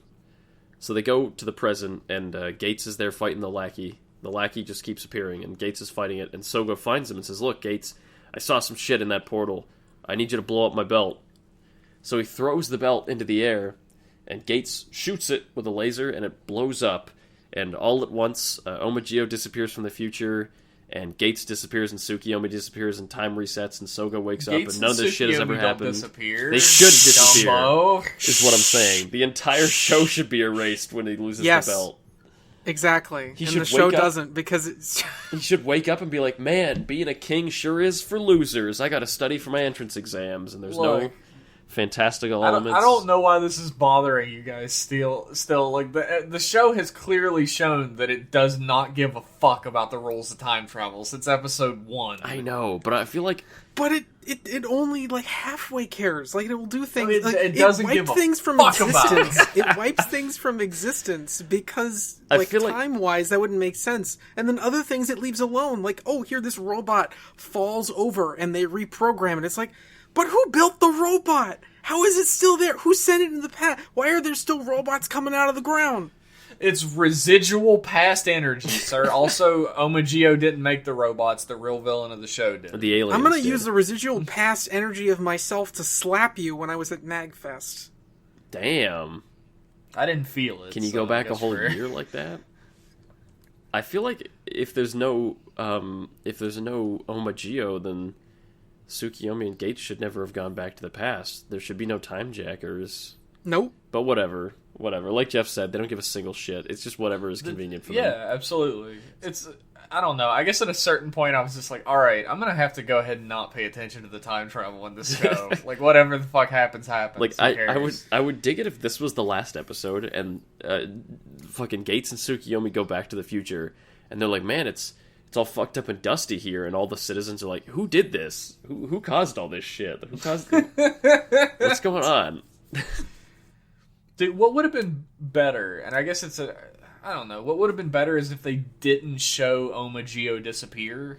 Yeah, keep it Yeah. ambiguous. Like, they still left it, like, mysterious whether he was there or not. Yeah. would have been much better. Show him at the very end, like, laughing. That was what, like, peeved me the most, is, like, because they did show Agito and, like, his little hut just vanishing, that would extend that other things might happen. Yeah. But, no, other things did not happen. That would be a great twist, actually, is, like, they do it, and Gates and Tsukiyomi don't disappear and all that, and nobody mentions it at the time. But then later on, they'll say, oh, the timeline was already set that you were going to get another belt, and that's why nothing was altered. Yeah. And, like, that would be, like, a twist, like, nothing changed, and you didn't change anything, and, like, you were already set on this path. Yeah, because the only thing that would have to change in order for those things to happen is for Sogo to change his mind, to, like, make a decision. And then, like, everything's already set in motion, he's made the decision. It doesn't matter if the belt exists or not, he's made his decision. But... whatever. Technically, Agito is the master of all space and time, so he could have just, like, disappeared himself, like, been like, boop, haha, and then made the robot explode, and then everything else stayed the same. But why was he just being a dick? But what was the point of disappearing himself? Who was he doing it for? No one was looking at him. Although, I will point out that when he pops back in, either there's a mirror right behind his head, or someone is moving around behind him. Which I thought was really fucking weird. That's the puppeteer, the true villain, the alien. The true villain. I want Grover. Grover? I want the villain to be an alien, but like a gray with the big head and the weird eyes. Why? I don't know. It'd be a good twist. Oh, you seem to have some sort of a theory about Gates. I think it could be Gates. But Gates is from the future. No, but he just stays in the past and grows into a 68-year-old man. I guess that's true. Becomes the that king. Could happen. He's enough of a dick that I could see it. But anyways, fine. I was breaking down the plot. Sogo allows Gates to destroy the belt, and Agito disappears. The robots dig back underground, and Gates and Tsukiyomi say, "Well, what a wild adventure this was. We'll be going back home to the future to try and pick up the pieces now." And yeah, like the robots go back underground; they don't just vanish, which means because Gates planted Gio has them nothing there. Gio has nothing to do with them. Gates planted them there during prehistoric times. Gates and Tsukiyomi, they go back home.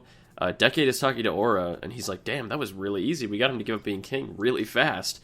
How am I gonna do my plan now?" And Aura's like, "What are you talking about?" And Decade's like, "Don't worry about it. Don't ever ask me again." And the Timejackers decide, they're like, "Look, just to be 100% sure, we gotta kill Sogo, and then we'll deal with making our own king." Like, how dumb are the Timejackers, right? Like, if they would have just not killed Sogo, their problem would have been over. Yeah, just don't give him a reason to ever put the belt back on. Just do it in secret. Now we can just make whoever the fuck king. It doesn't matter. But whatever, they're dumb, so they go to kill They've never Sogo. made an intelligent decision in their lives, so... Yeah. They go to kill Sogo. Sogo, meanwhile, he says, "Okay, I'm done being a king. Being a king is dumb. I'm going to study for my entrance exams and get into university next year, and I'm going to be a master scientist," or whatever he wants to be. But and the lackey appear out of nowhere to kill him. And so he's trying to fight, and then he's trying to, like, run away, and he's like, "Dude, I'm not going to be king anymore. You don't have to kill me anymore." And then Woz walks out with the plot device on a pillow. "Hey, I have another belt for you. Just put it on. All this shit was for nothing." And he doesn't want to, though. He's like, "No, I don't want the replacement belt. Never." And then Gates, just as he's about to go back into the future, sees all this hullabaloo happening and decides to go help. And Decade appears, and everybody appears, and they all have a big fucking fight.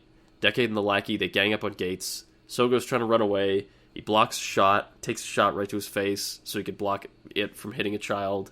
And finally, Gates says, "Look, Sogo, you're such a good, nice guy. I don't think you could ever be a villain. Take my belt instead. Wear it and use it to fight." So Sogo takes the fight. Sogo... And he does this because he just got knocked out of his transformation. And he's like, "Oh, I can't fight anymore. Here's my belt." And then 2.5 minutes later, he gets the other belt and transforms and fights. Yeah. Mm-hmm. Broken rules. Mm-hmm. One of the biggest rules of Kamen Rider is once you get beat up into untransforming, you're out for the scene. But no, they break the rules here. They do break that quite often recently. Lately, last couple of seasons they've been breaking that. But whatever. I don't like it. I don't like it Probably either. just because they do it for convenience sake, like you said. I mean, it's just whatever the fuck they need at any point in time, just do it. Yeah, but then it gives this feeling that, oh, like, when are the main characters ever gonna, like, really lose? If they can just get back up and retransform. Like, It's great writing. yeah. Just to be like, hey, fuck it. They can do whatever. Like, before it's like, oh, you get beat up, you untransform, and now you're vulnerable. You can't fight anymore, and you're at the villain's mercy, and it's more intense. But now it's like, nah, all you gotta do is stand up and maybe yell, and you can do it again. So they do this. They do as Jeff described. Gates just gets the fucking replacement belt, and they both whoop some ass together. And Sogo uses, like, Mighty Brothers, and Decade's like, whoa, 3-on-1, I don't like that. And he zoips out of there through his Decade portal. And fucking Hora and attack, and they have a giant CGI robot battle. And it's really boring. It's really boring. I wish they'd stop doing that. Yeah.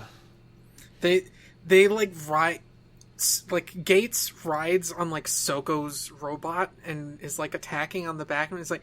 But they all have, like, the same... They all move at, like, the same speed. You can't, like, move fat. You have the jet... They go nothing... fight in the time stream. And Woes' book changes. At the beginning of this episode, when he's reading his book, he says, oh, that's the end of the book. That's all that's written here. Something's wrong. But then at the end of this episode right here, Woes' book like spins and glows and changes. And Oma Geo reappears in the future, and the Majins dig back up again. And Woes is like, get ready, kids. Next episode, I'm going to be a Kamen Rider. And that's the end of episode 16. Yeah, Woes pops up and starts talking like the show is actually going to be beginning now. It's like, so what was all this then? Worthless crap. He's jerking me here? Like, I don't like it. no. I liked the bit when Sogo destroyed his belt and started to like be a normal person again.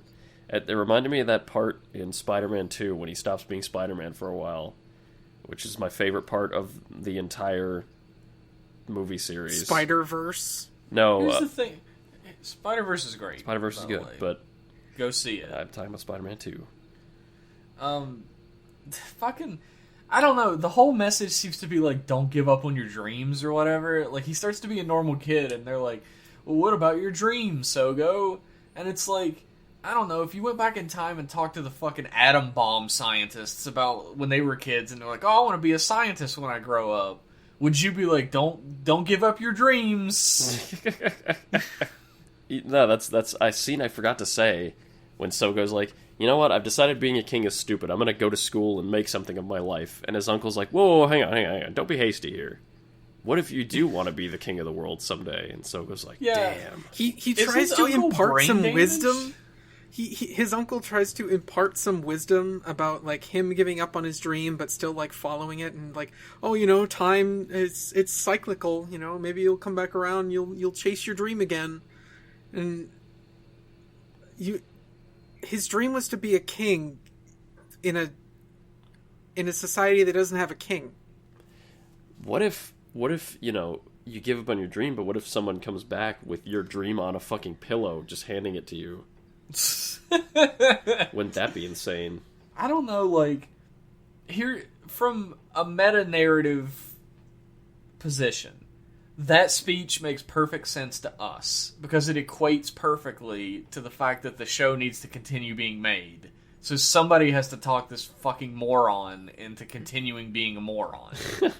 From an in-universe perspective, what could have possibly urged this fucking grown man responsible for this young boy on to be like, well, let's not be like hasty about getting into college and making a career for yourself. Maybe you want to be king of the world still. That's and he even acts all dejected when he's like, so, you know, because you're giving up on that king thing, you know, I thought, what school are you going to apply for? And he's all sad, and he has to crumple up the last minute entrance exams again. You talked him out of it. This is because you talked to him. Actually, honestly, Jeff, since you say that, I have kind of a new appreciation for the scene as like a meta. Like, maybe it'll come back around. But like, in terms of like his character, it makes no fucking sense that he'd say that. That's the thing. You don't write a story from a meta-narrative perspective. You write a story from the character's perspective. Or at else least it doesn't make any fucking sense. Or at least you want to weave meta-narrative stuff like that into a story in a way that it makes sense, like, in the story as well. Yeah, like, that's the best absolutely. shit. Yeah. They don't do that. He just says, don't quit trying to be a king, Sogo, because I need to still collect a paycheck. I need to act in this show, please. I hate this episode. Yeah, like, really. After he, like, as soon as all the characters started trying to talk him into being the king again, I was just like, fuck this show. This is dumb as fuck. Yeah, because they spent the second half of the episode undoing all of the tension and intrigue that they built up in the last episode and a half. It's like, so what was the whole point? Was there a point? I mean, I think we all could have guessed that it was eventually coming back around to a sort of status quo when he was going to be a writer again. It was just yeah, I mean, that's kind of what the show's expected to do at this point. It's just irritating that they keep doing it over and over again. It's so abrupt. Here, I'll rewrite this episode. Okay, script and make document. it 100% workable. Okay. Sogo gives up being Omagio. Woes doesn't like this shit.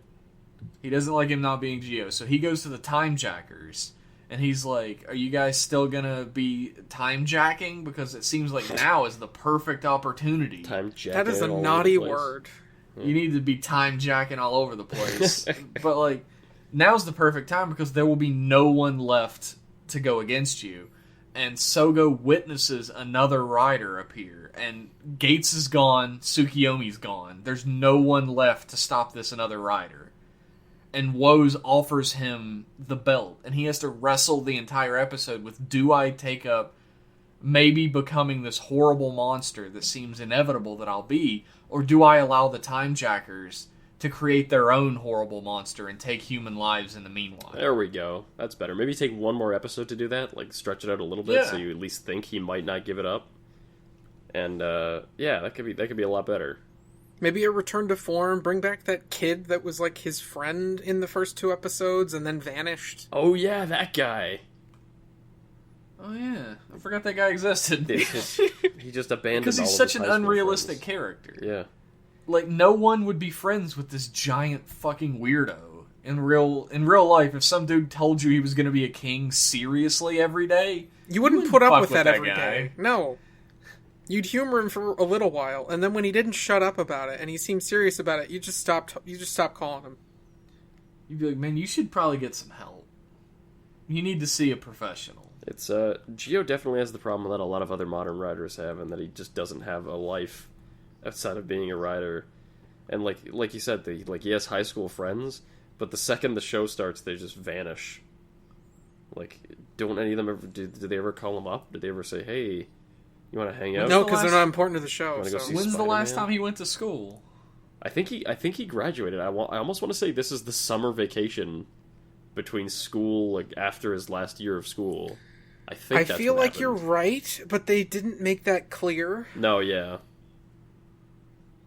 Because there should be some like truancy officers showing up at that clock shop at this point. And that would be a fun little extension of him like fighting back against, truancy officer. Well, I don't really know how the structure of like secondary education in Japan works. Like you don't really have people forcing you to go to school. People just go to school because you need to do that in order to have a fucking life or a job or anything. The student just disappeared off the face of the earth. I feel like the school would be like looking into that. That's maybe, but that's might just be something in the United States and Canada. That's in between episodes. They came and were like, "Are you alive? Are you okay?" And he was like, "Yeah, no, I just dropped out of school to become a king." And they're like, "Okay, alive but not okay. That's fine." they write it down. I was like, we're gonna check back in next week. Yeah. Get him some pills. This episode frustrated me and then angered me. Yeah. And it's like I don't really get angry at Kamen Rider very much anymore. I mostly just watch, and like in Geo I mostly just watch with a completely blank expression on my face. Yeah. But this time it just triggered something in me and I was just like, man, this fucking sucks. It's this episode sucks a dick, and I hate it. They gave you a little taste of like, dude, what if this show had a story? And you're like, ooh, and then they throw it all away in one fell swoop. Like, think about it from this point of view. Who is the villain of Geo? I guess the Time Jackers? They seem so inconsequential. Yeah. Yeah, the Time Jackers are not really like a force to be worried about. They just kind of do whatever the hell they feel like, and it never works.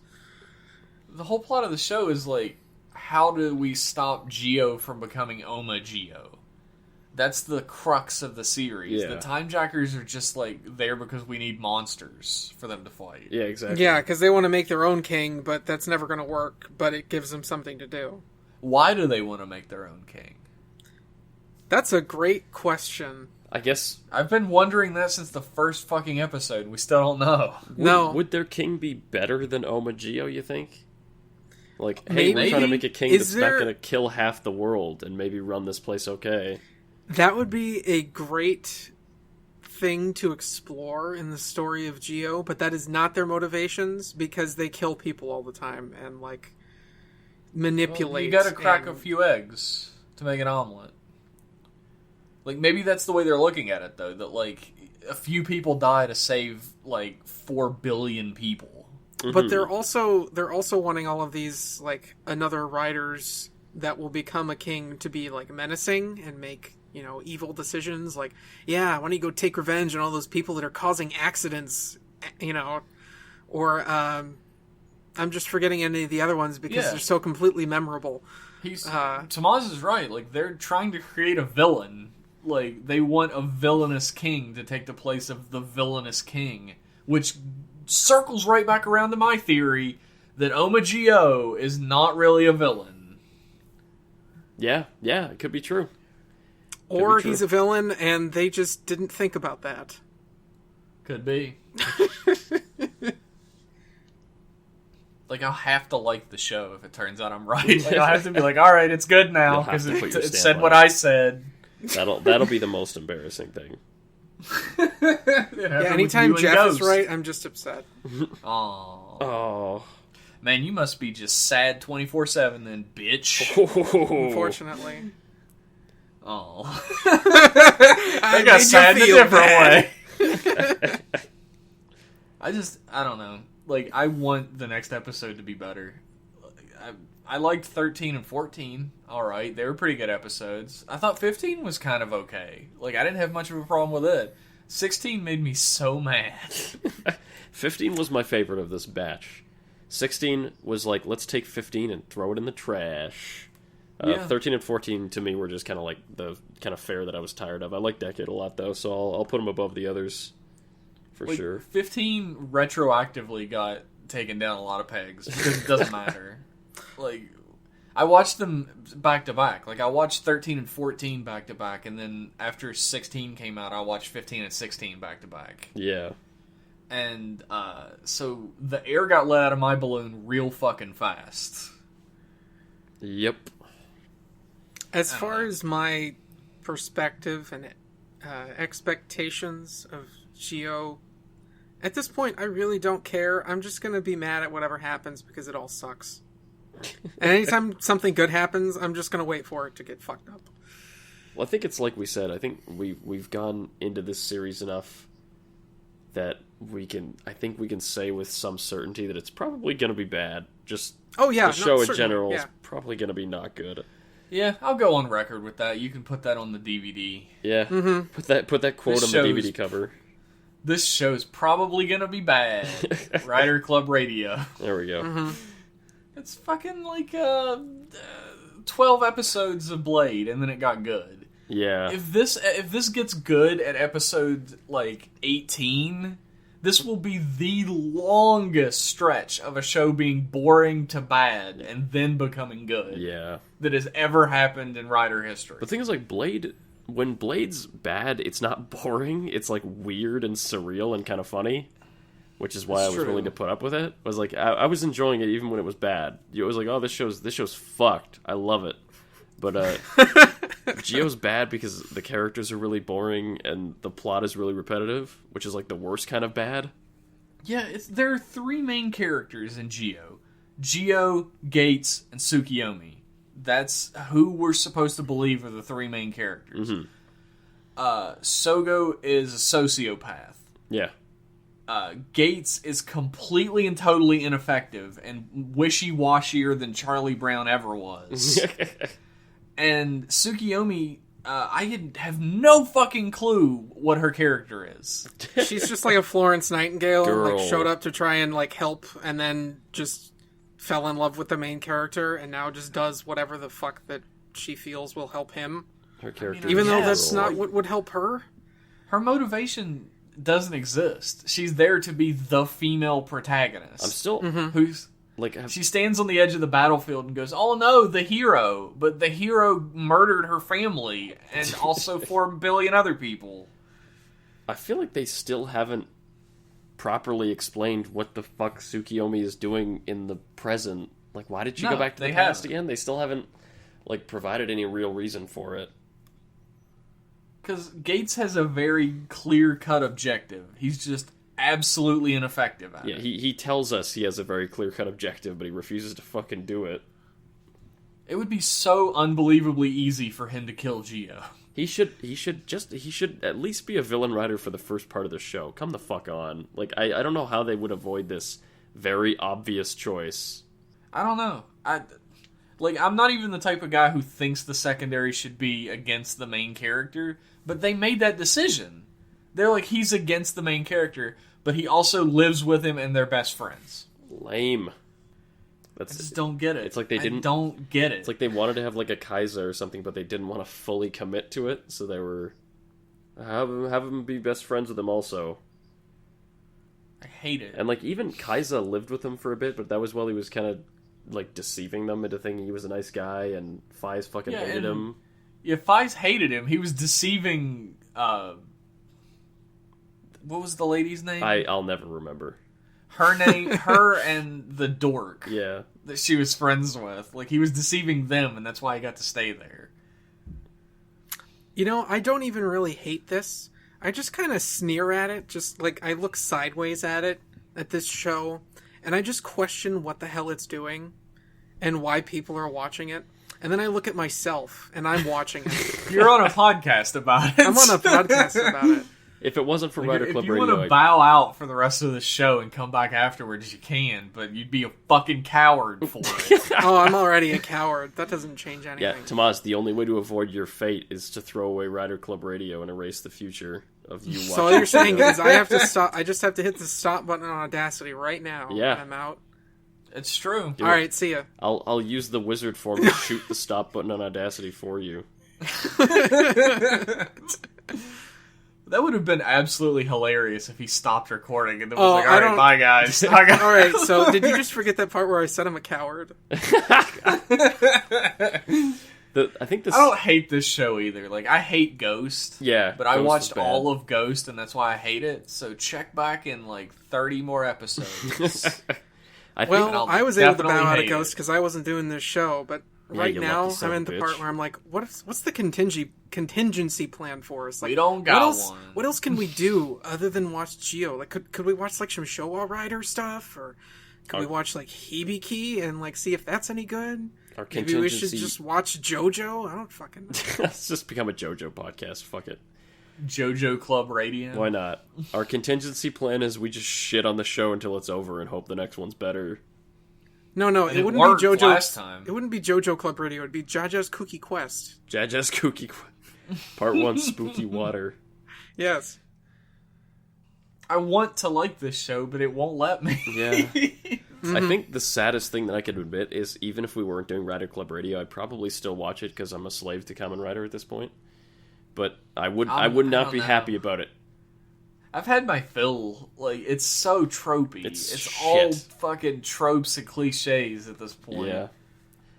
Like, I want to watch a good Kamen Rider series again. Because, I mean, like, I Build still have to kinda watch got- like Castlevania Season 2. I still gotta watch Kamen Rider seen Amazon Castlevania. Season 2. I got other shit to watch. I'm like 20 episodes behind on Game Center.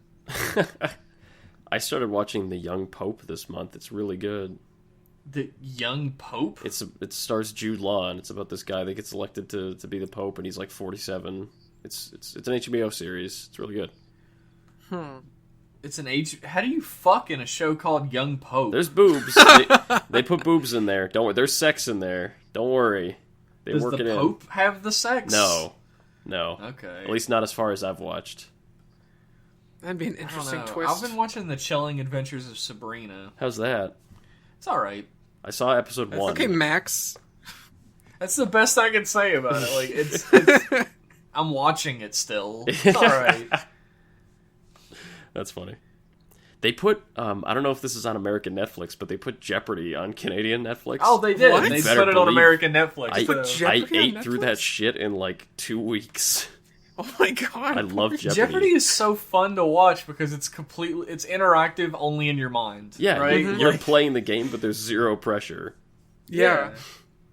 I watch Jeopardy. We have rabbit ears because we don't have cable. We just use Netflix and shit. Oh, yeah. But we have rabbit ears just so we can watch Jeopardy.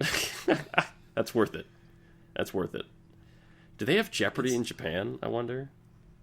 I don't think there's a Japanese Alex Trebek. They have Jeopardy in like 30 nations. I know they have it in Italy, and in Italy it's called Risk It All. I don't know about anything else. That though. sounds dangerous. I know that there is a Chinese version of Jeopardy. I'm sure I do there's- know that. I'm sure there's a handful of Jeopardies all over the globe, like you said. They'll probably just Wikipedia and be like, Jeopardy in other countries. Yeah. Hey, let's do a fucking Jeopardy podcast. Fuck all this Kamen Rider How shit. in the fuck would you do that? We'll play Jeopardy live. We'll say, okay, play it with this recording, and you get to listen to us play along, and we'll keep score. That sounds terrible. It does sound terrible. I thought wouldn't like listen one to of that us in a was million going to be years. Alex. This is All right, our... you can keep that idea in this podcast because it's so terrible that someone would just Yeah. completely lose every bit of reputation they had by trying it. That's good. That's like, good. one of us plays Alex. Yeah. And the others are like playing the game. We'll make our own Kamen Rider Jeopardy boards. Potent potables. I don't know. I always thought like a game show podcast would be pretty fun though. Yeah. Like I've a actually- quiz show podcast. I was listening to NPR a couple weeks ago on my way back from work, and there was this interesting show that was playing at like 8 or 9 in the evening, and they were like game showing. I don't know what the show was, but they were like making a game show out of different bits of vocabulary and words and things like that. There was like, they had some people come up with there was one person that had I'm trying to remember what it was. You can cut this down to it actually making sense. Okay. Good luck. There was fuck you. There was one word that was chosen. It was a real word, and then they had 3 people either come up with a definition for the word or read the actual definition for the word, and the objective was to find out which one was the actual definition for the word. Oh, that's kind of funny. I can't remember what the word was exactly. I'd have to look it up, but the actual definition was like money that doesn't have actual like value as currency, like Chuck E. Cheese tokens, or things that are like substitutes for money. And then other people were like expanding upon that, and someone else said it had something to do with like a ship or something. And everyone was just the person that was trying to pick what the definition was just like thinking about the etymology of the word and like the root words and all these other things. And it was a neat little like game show thing that was just playing on NPR, and I'm like, this is actually kind of neat, and I'd listen to this if I knew what the hell it was. We need to come with a Kamen Rider themed version of that. What would we... Not everything has to be Kamen Rider themed, Liam. Why? I mean, we are on a Kamen Rider podcast, so that's kind of what We we haven't have talked to bring about things Kamen back Rider to. in like 10 minutes. We've been talking about fucking Jeopardy this whole time. Is it really at the point where this show is so uninteresting that we're talking about Jeopardy? Yes. Yeah. What about the .5s? Did you guys watch the .5s this month? Yeah, the .5s were good. The point fives have a lot of real Charisma. truths in them. Yes. That one where he's like, man, Toei doesn't pay enough. Please stop giving me 12 hours of press conferences. Toei. And then, like, the little subtitles, like, it was actually 13 hours. Yeah. And Gates' actor is just losing it. It's like, he's all true! It needs to be said! That was hilarious. Like, the point fives prove that it's not these actors' fault. Yeah. No. That the show is doing so poorly with, like, characterizing their characters. And it's not even, like, the production team. It's something in the chain. There's something involved with the story where they have to stick to these scripts or whoever the scriptwriters are. But, like, different scriptwriters, because the script, obviously these point fives need to have scripts, and they even bring that up. And, like, these fucking scripts are ridiculous, and I'm saying shit my character would never say. But then they just do stupid stuff like, having him sit there just eating, not paying attention, and then Waz walks in and you just have the boom mic sitting in the shot on purpose. Was this month's batch of point fives the one where Decade talks about the color magenta for a while? Yes. Everyone's like, dude, he's pink, and he's like, no, it's magenta. That shtick I think got a little old, but I like that Decade is styling all over everybody in the cast. Mm-hmm. Because he's much cooler. He is. He's just as an actor as well. Everybody in Geo is a big fucking nerd compared to him. There's a moment in the last... Well, not the actual last, since it's not 16.5. Yeah, 16.5 isn't translated as of now, so... There's a part in 15.5 where it does this, like, cutesy close-up of Tsukiyomi, and I became very conflicted on whether I find her attractive or not. And I got into a conversation with our friend Eric, who we all love, who said... we were talking about how the makeup artists on Kamen Rider are absolutely fucking terrible at putting makeup on women. Like, they make all the women look terrible, and then you see them outside of the show, and they're absolutely drop-dead gorgeous. Yeah. Like, how is that so, like... That goes all the way back almost to the original Rider series, where, like, the women just look terrible in the shows, but outside of the shows, they're gorgeous.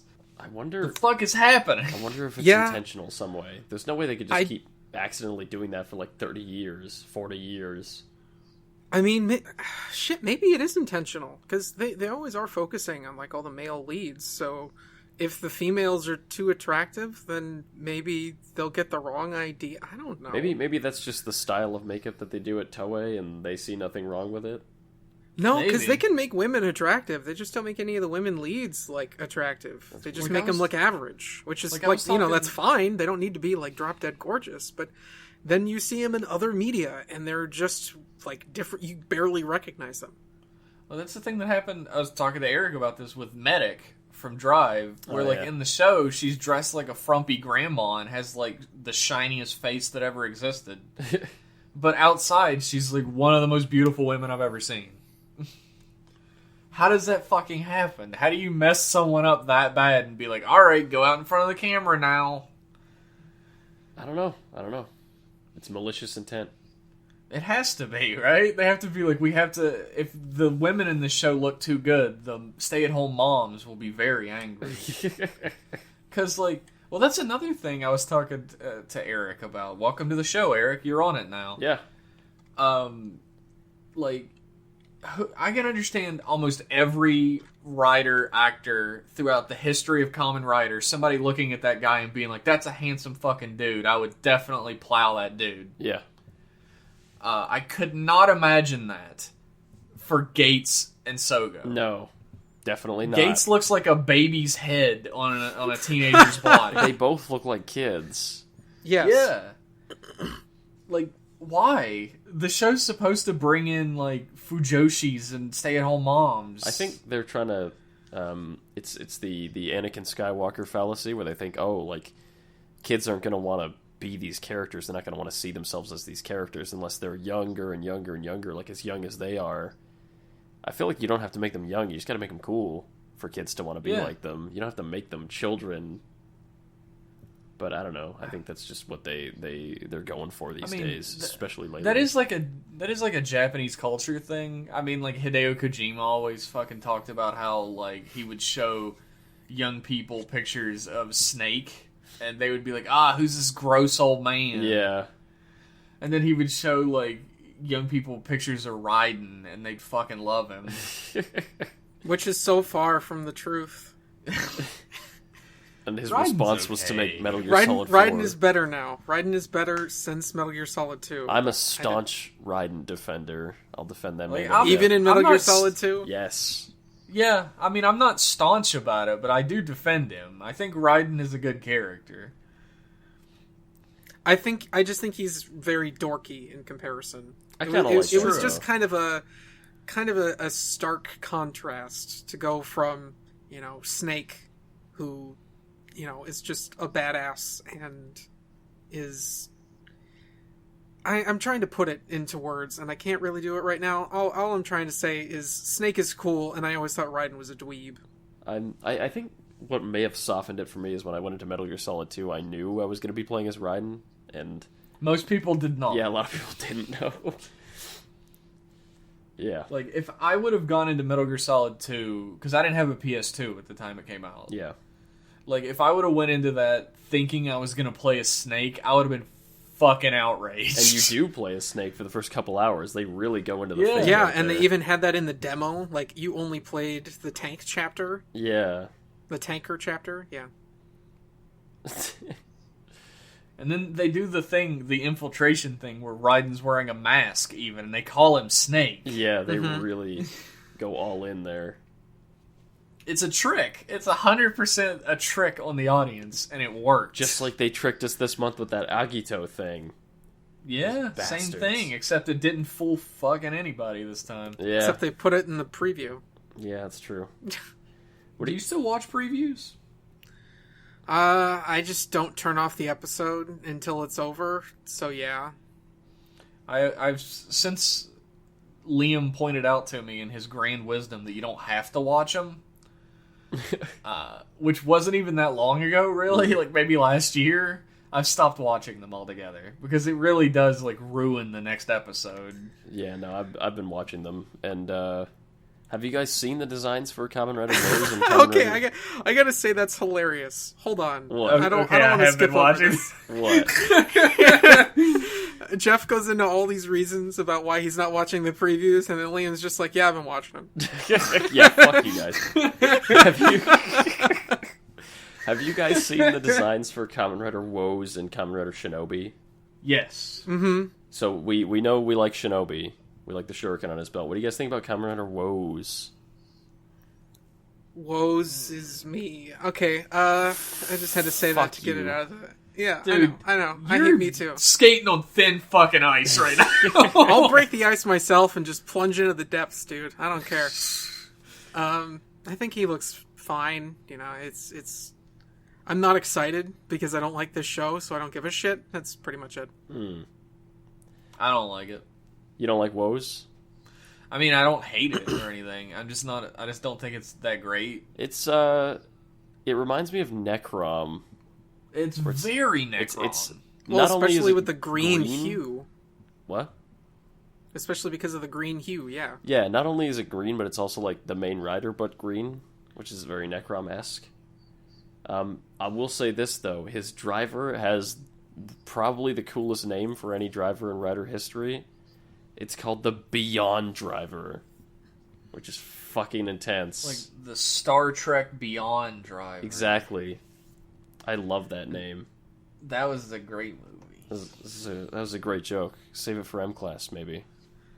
Yeah, M-Class Podcast, the Star Trek podcast. You just had to Stop. fucking say it, Stop. Liam. Stop now! Check it You don't out. have to advertise for your more popular podcast. Yeah.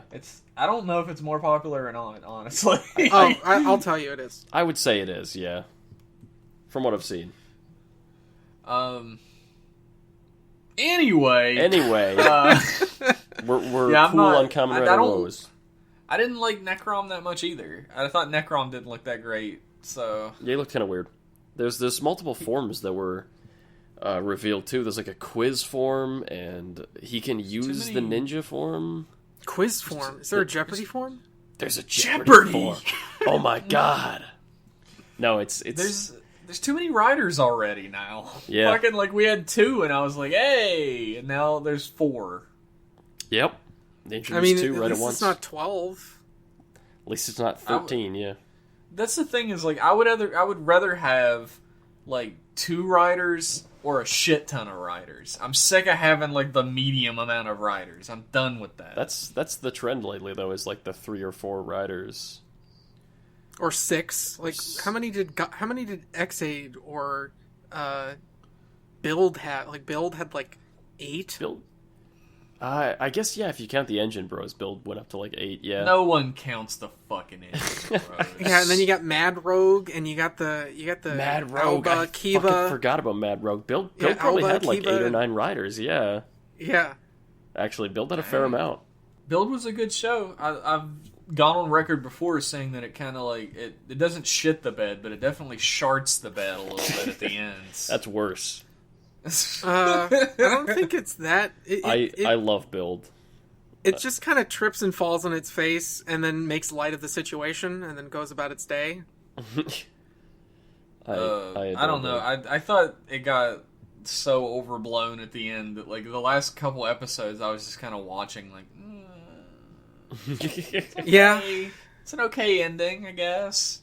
I don't like how it ended. I don't like that one of the coolest forms was the final send off for Grease. As I'm terrible with names in writer shows. I'm always forgetting them. I don't remember his name. Grease. Kazumi. Yeah. Thank you. I should have remembered that because at the very end, oh, why don't you call me by my name? You never call me Kazumi. You always call me Grease. There are some parts of the end of Build that I like. Anyway. Yeah, the cookout on the rooftop was good too. Yeah, like it. I would say it trips and falls, but it does it with a little bit of style. Yeah, trips with grace. Is that all we have to say? What were we fucking talking about? The point fives. The point fives. Yeah, ninjas, we're not even really talking about the point fives. Jeopardy, Build. I just want to announce to everybody, go out on record that the emails segment is in flux. It's like it will exist in some episodes and not exist in others. We're still probably going to read all your emails, maybe. Just not out loud on the air. We might curate them a little bit more. As of now, Jeff just kind of rips through them live, and they can be hit or miss. And the thing is, they would all be hit if they didn't coexist, because a lot of you have the same thoughts or the same questions when you send them in. And we've repeated the answers to like half the original episodes at this point. Yeah. So some of the people who write in who are like fixtures of the show, like Jake the Snake's not going anywhere. Yeah. But like we can't now. He's like the unofficial like 5th guy at this point. Yeah, pretty much. But like we will be picking and choosing out emails from now on. You guys can still send them in. Oh, I have some news actually. Oh, you do? Yeah? Speaking of segments that disappeared, they fucking officially announced the new Super Sentai series now. We got some pictures and everything. Ryu Soger. Yeah, Kishiryu Sentai Ryu Soger. And it's fucking dinosaurs. Maybe it's Ryu Soldier? Ryu Soldier. Ryu Soldier. It's Probably fucking Ryu Soldier. It's fucking dinosaurs again. Yeah, it's dinosaurs again, and the suits aren't really doing it for me. They remind me... What do they remind? They remind me a bit of Deca Ranger. If Deca Ranger was about dinosaurs, it would be this. It's, maybe that's what they said in the boardroom. Yo, slow down. What if Deca Ranger was dinosaurs?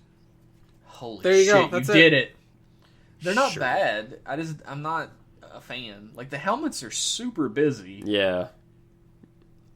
How do you see out of that shit? The visors really don't need all those fucking lines, but... My question for you guys is, regardless of what this show looks like, will you watch it? Nope. Nah. Sentai has to be really fucking good to hook me in. Yeah, like it has to do something different before I'll give it a chance. Yeah. And yet here you are watching Geo. Yeah, It's Kamen Rider podcast, buddy. What do you want from me? yeah. Fair. That's the brand. It's like I started watching Q Ranger because there's gonna be 9 of them, and it's set in space, and I fucking love space. So I was like, I'll give it a shot, and I couldn't stand it to begin with, so I didn't watch it. Yeah. Apparently, it turns out pretty good. Like Max likes. Apparently, it gets better. Yeah, that's what He I heard. likes it okay. He doesn't love it, but he bought a shitload of the toys, so... He doesn't love it like he loves Choo Choo Sentai Train Ranger. I don't think he loves anything as much as he loves trains, so anything that has trains in it, he'll probably, What is? Why can't I remember the actual name of the Tokyuger. show? Tokyuger. Tokyuger. Which I keep meaning to give a chance because he loves it so much, and I trust his taste on stuff. Yeah. I wish And his plus- actual name was Choo Choo Sentai. Choo Choo Sentai. That's the Power Rangers adaptation. Oh no. Choo Choo Rangers. Please don't add us with the actual Power Rangers adaptation name of Tokyuger. Thank you. I'm still waiting for I Power wanna- Rangers. Saban. I want to go on record and say, fuck Power Rangers. I don't want to hear a damn thing about it. Who owns Power Rangers now? I forget. Was it Hasbro or something that bought the license? Yeah, Hasbro. Yeah, Hasbro. Disney owned it for a while. I remember that era. Yeah. And then Disney was like, this is super unprofitable. Get the fuck rid of it. And Hasbro's like, whoa, properties that have some semblance of profit but are probably not worth it? I'm all over it. That's Hasbro shtick, yeah. I gave Lupin Ranger versus Patranger a try because it sounded like a really interesting concept, and I didn't like that. Apparently it got better too, so really if we would just stick it out a little bit with a Sentai series, maybe it would turn out great. Maybe. The one that really hooked me in was Jeopardy. I remember, long-time listeners might remember when we did our Jeopardy series. That show was fucking great. Fucking love Jeopardy. Great show. That is a great fucking show. Jew Ranger is also a really Jew good Ranger show. was a fun time as well, yeah. I liked Jetman, too. Yeah, Jetman was good, too. Jetman was so weird because it's like, I'm used to there being, like, the soft boy, like, anti-heroes in kids' media, but the anti-hero in Jetman is, like, a rapist. Like, he's a monster. He is a stone-cold motherfucker. I'll always remember the time when, I don't remember the context of the scene, but the Red Ranger lights a cigarette for the Black Ranger, and he takes it and he puts it in his mouth and he stands up and just punches the fucking Red Ranger right in the face. I love that bit. He's bar fighting. He drinks. He smokes. He tries to force himself on the Pink Ranger in an elevator.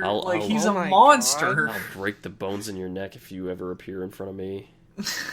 Famous line. What's his name? Guy? Was his name Guy? The Condor? His name was Guy. Yeah. Black Condor. He's the Condor.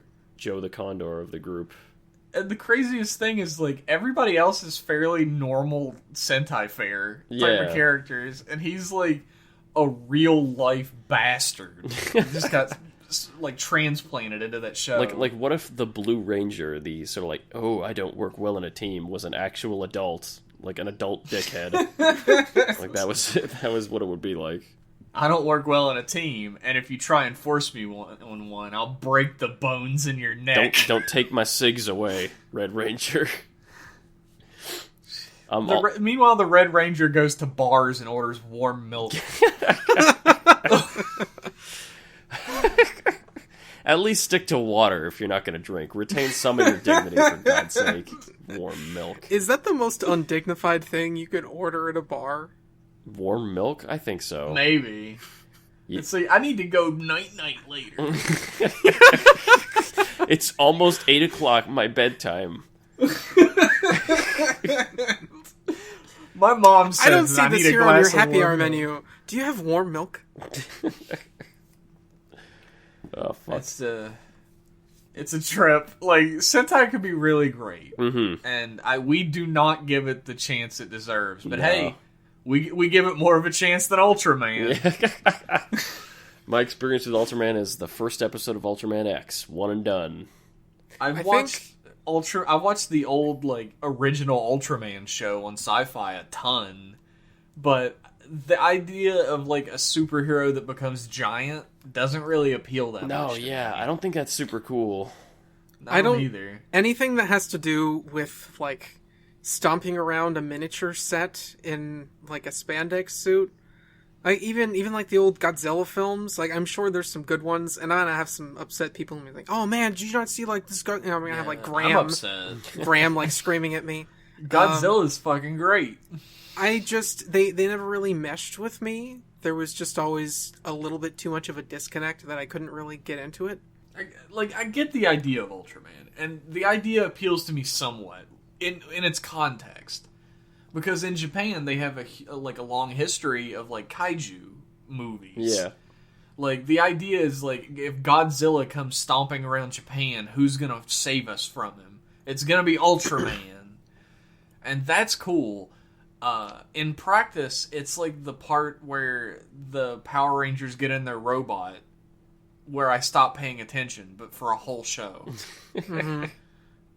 I might just not be giving some of those shows enough of a chance, because, I liked Pacific Rim. I didn't see the second one, but... Yeah, I'm definitely being an asshole and not giving these shows a chance, and I'll admit it, 100%. There's no sarcasm there. I don't think you or I are being an asshole. It's just, there's shows that just don't get a chance because we decide not to watch them for whatever reason that may be.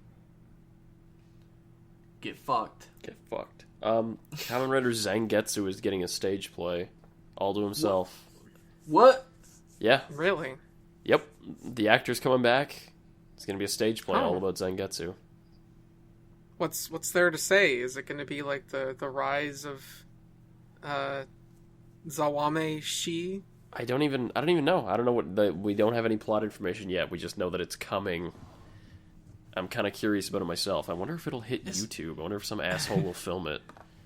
Is there a big market for plays about children's media in Japan? Apparently, yes. I guess there are lots of live shows and productions that they do. Stage shows. Is it going to be the same thing? A stage show? No, it's let me see. Call me when it's a musical. It's a play. It's not just a stage show. It's a fucking full play.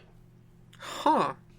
Well, I wish him I'm all intrigued. luck in the world. I'm intrigued. Well, I have a theater background, so of course I'm intrigued. But they always, Japan, the theater, popular theater is very alive and well in Japan. They have One Piece show, every anime gets a stage play adaptation and stuff. It's true.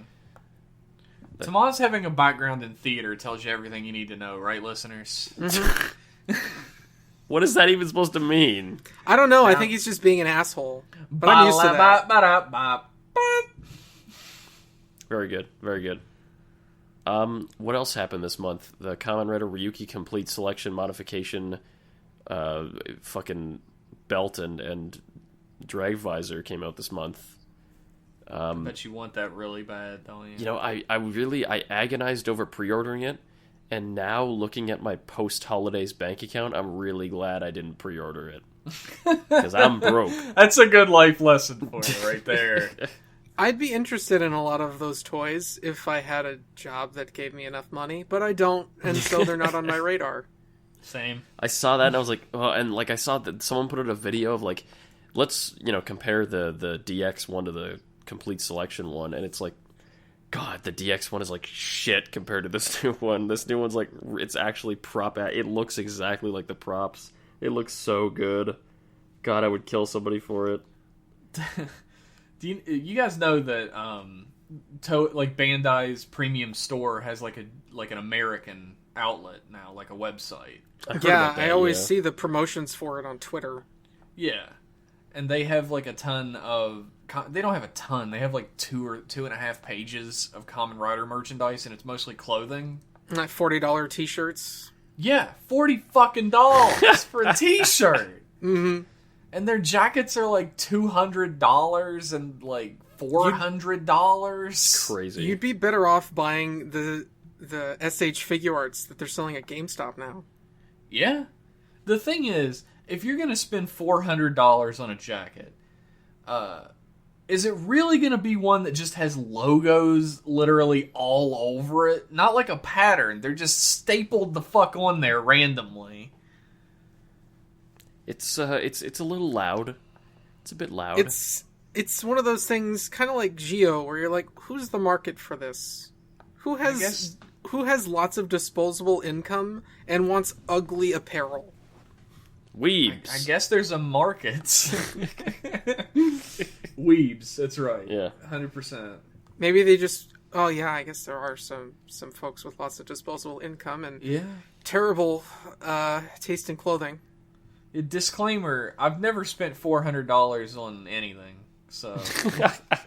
She's not even on your wife? What a cheapskate. That's right. Gotta keep it tight. If you tight. trick a woman into marrying you, you don't have to spend any more money, so...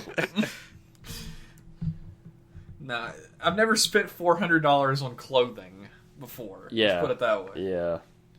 That's like a pair of J's there. I can only imagine me wearing those. That's it for my news. That's it for your news. Some other shit happened, but it's not important. Everyone will know by the time this comes out. You can tell us about it after we turn off the recording, because I'm sure it's just like personal life stuff. Yeah, I bought a baguette today, and it was really good. That's my news. Man, I'm fucking psyched to hear that. God, that's terrible. That's what everyone's here to. The quality content that everyone tunes in for. Yeah, whatever fucking Liam ate for lunch. He ate an entire baguette. Fucking whole. Lunch. Yeah, I didn't share that shit with nobody. Yeah, and he didn't even drink any water. Oh, God. Okay. So, like I said earlier, emails are going to be pared down pretty heavily. So this time around, we're just going to hear from Jake the Snake. Welcome back, Jake. You can never leave us, Jake. You can never leave us. Now you have to keep watching all the shows, just like we do. It's a curse that we passed on to. Yeah, there you go. It's like the Santa Claus. That's the first curse you thought of. Like, just kill me so you can become me. You think I'm the first Liam? Some archaeologist, breaks into a tomb and gets cursed, and they're just like, oh, it's just like the Santa Claus.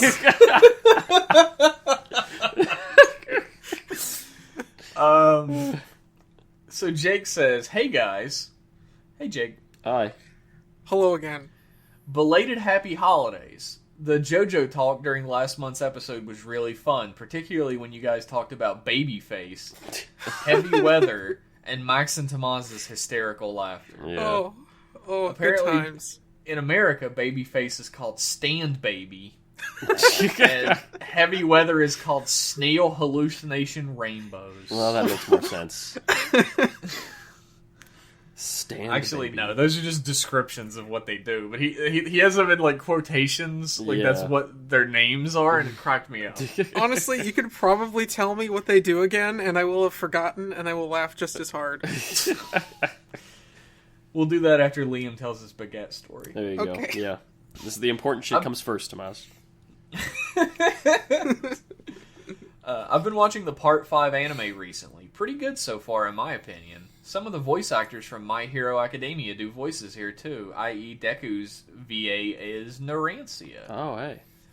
And I cannot wait for the Babyface fight to be animated. I want to see Babyface in motion. How are they going to do it? It's going to be nuts. I can't wait. I'm terrified. I'm going to look that shit up. I'm terrified of what that's going to look like, honestly. No stand is as scary as Babyface. Yeah. In regard to Geo, I still feel it has so much work to do as a series, though maybe there's a glimpse of hope it can redeem itself depending on how the next arc is handled. I don't think that placing all of the hope for Geo on the next arc after every arc is a good pattern, because that's how it feels like it always goes. It's like, these episodes weren't that great, but maybe the next one will be better. And that's just been what has been said about Geo for several months now. We got to keep a positive outlook. You know what? I can have plenty of positive outlooks in my life, and one of them doesn't need to be a show. He has some thoughts about these episodes, but again, I'm going to skip them because I'm an asshole. He gave me permission, everybody. Okay. But one of them stood out. He said, his catchphrase withstanding, Decade was one of the most enjoyable things of the recent episodes for me. I'm a fan of the deeper tone of voice, and his power copying suits the role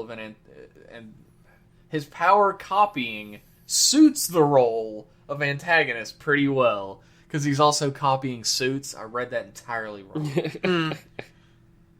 And what a hangout he has. Comfy chair and a coffee table high in a building with a nice view.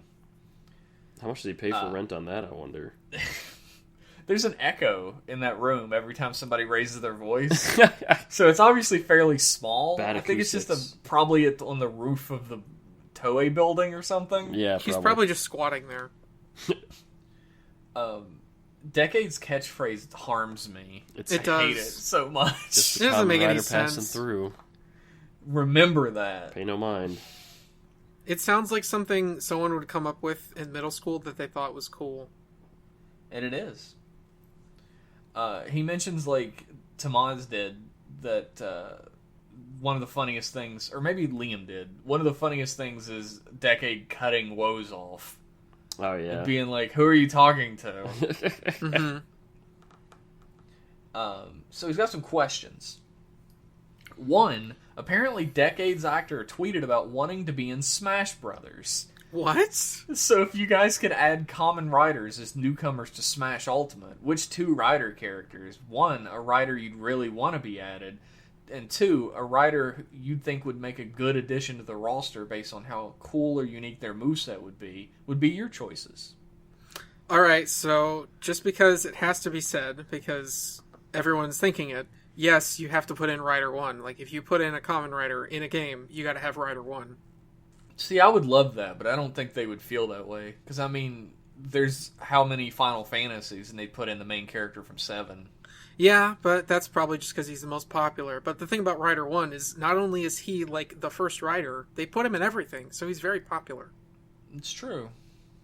I would love Rider 1 to be in it. Like, his side B is, of course, gonna be Rider Punch. Mm-hmm.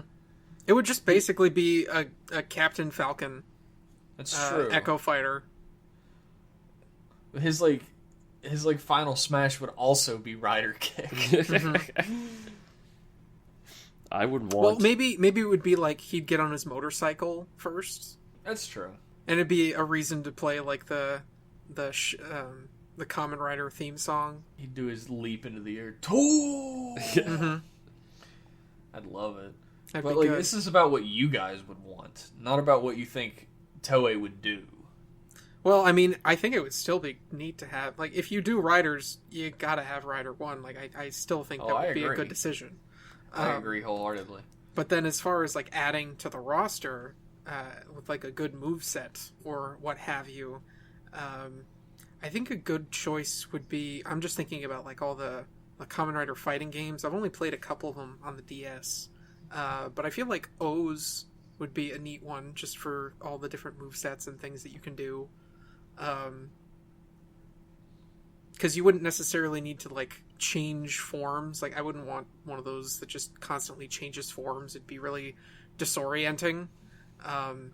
So you could just have it be a Tatoba, and, you know, the different forms use different, or the different specials use the different abilities of the Tatoba form. That'd be fun.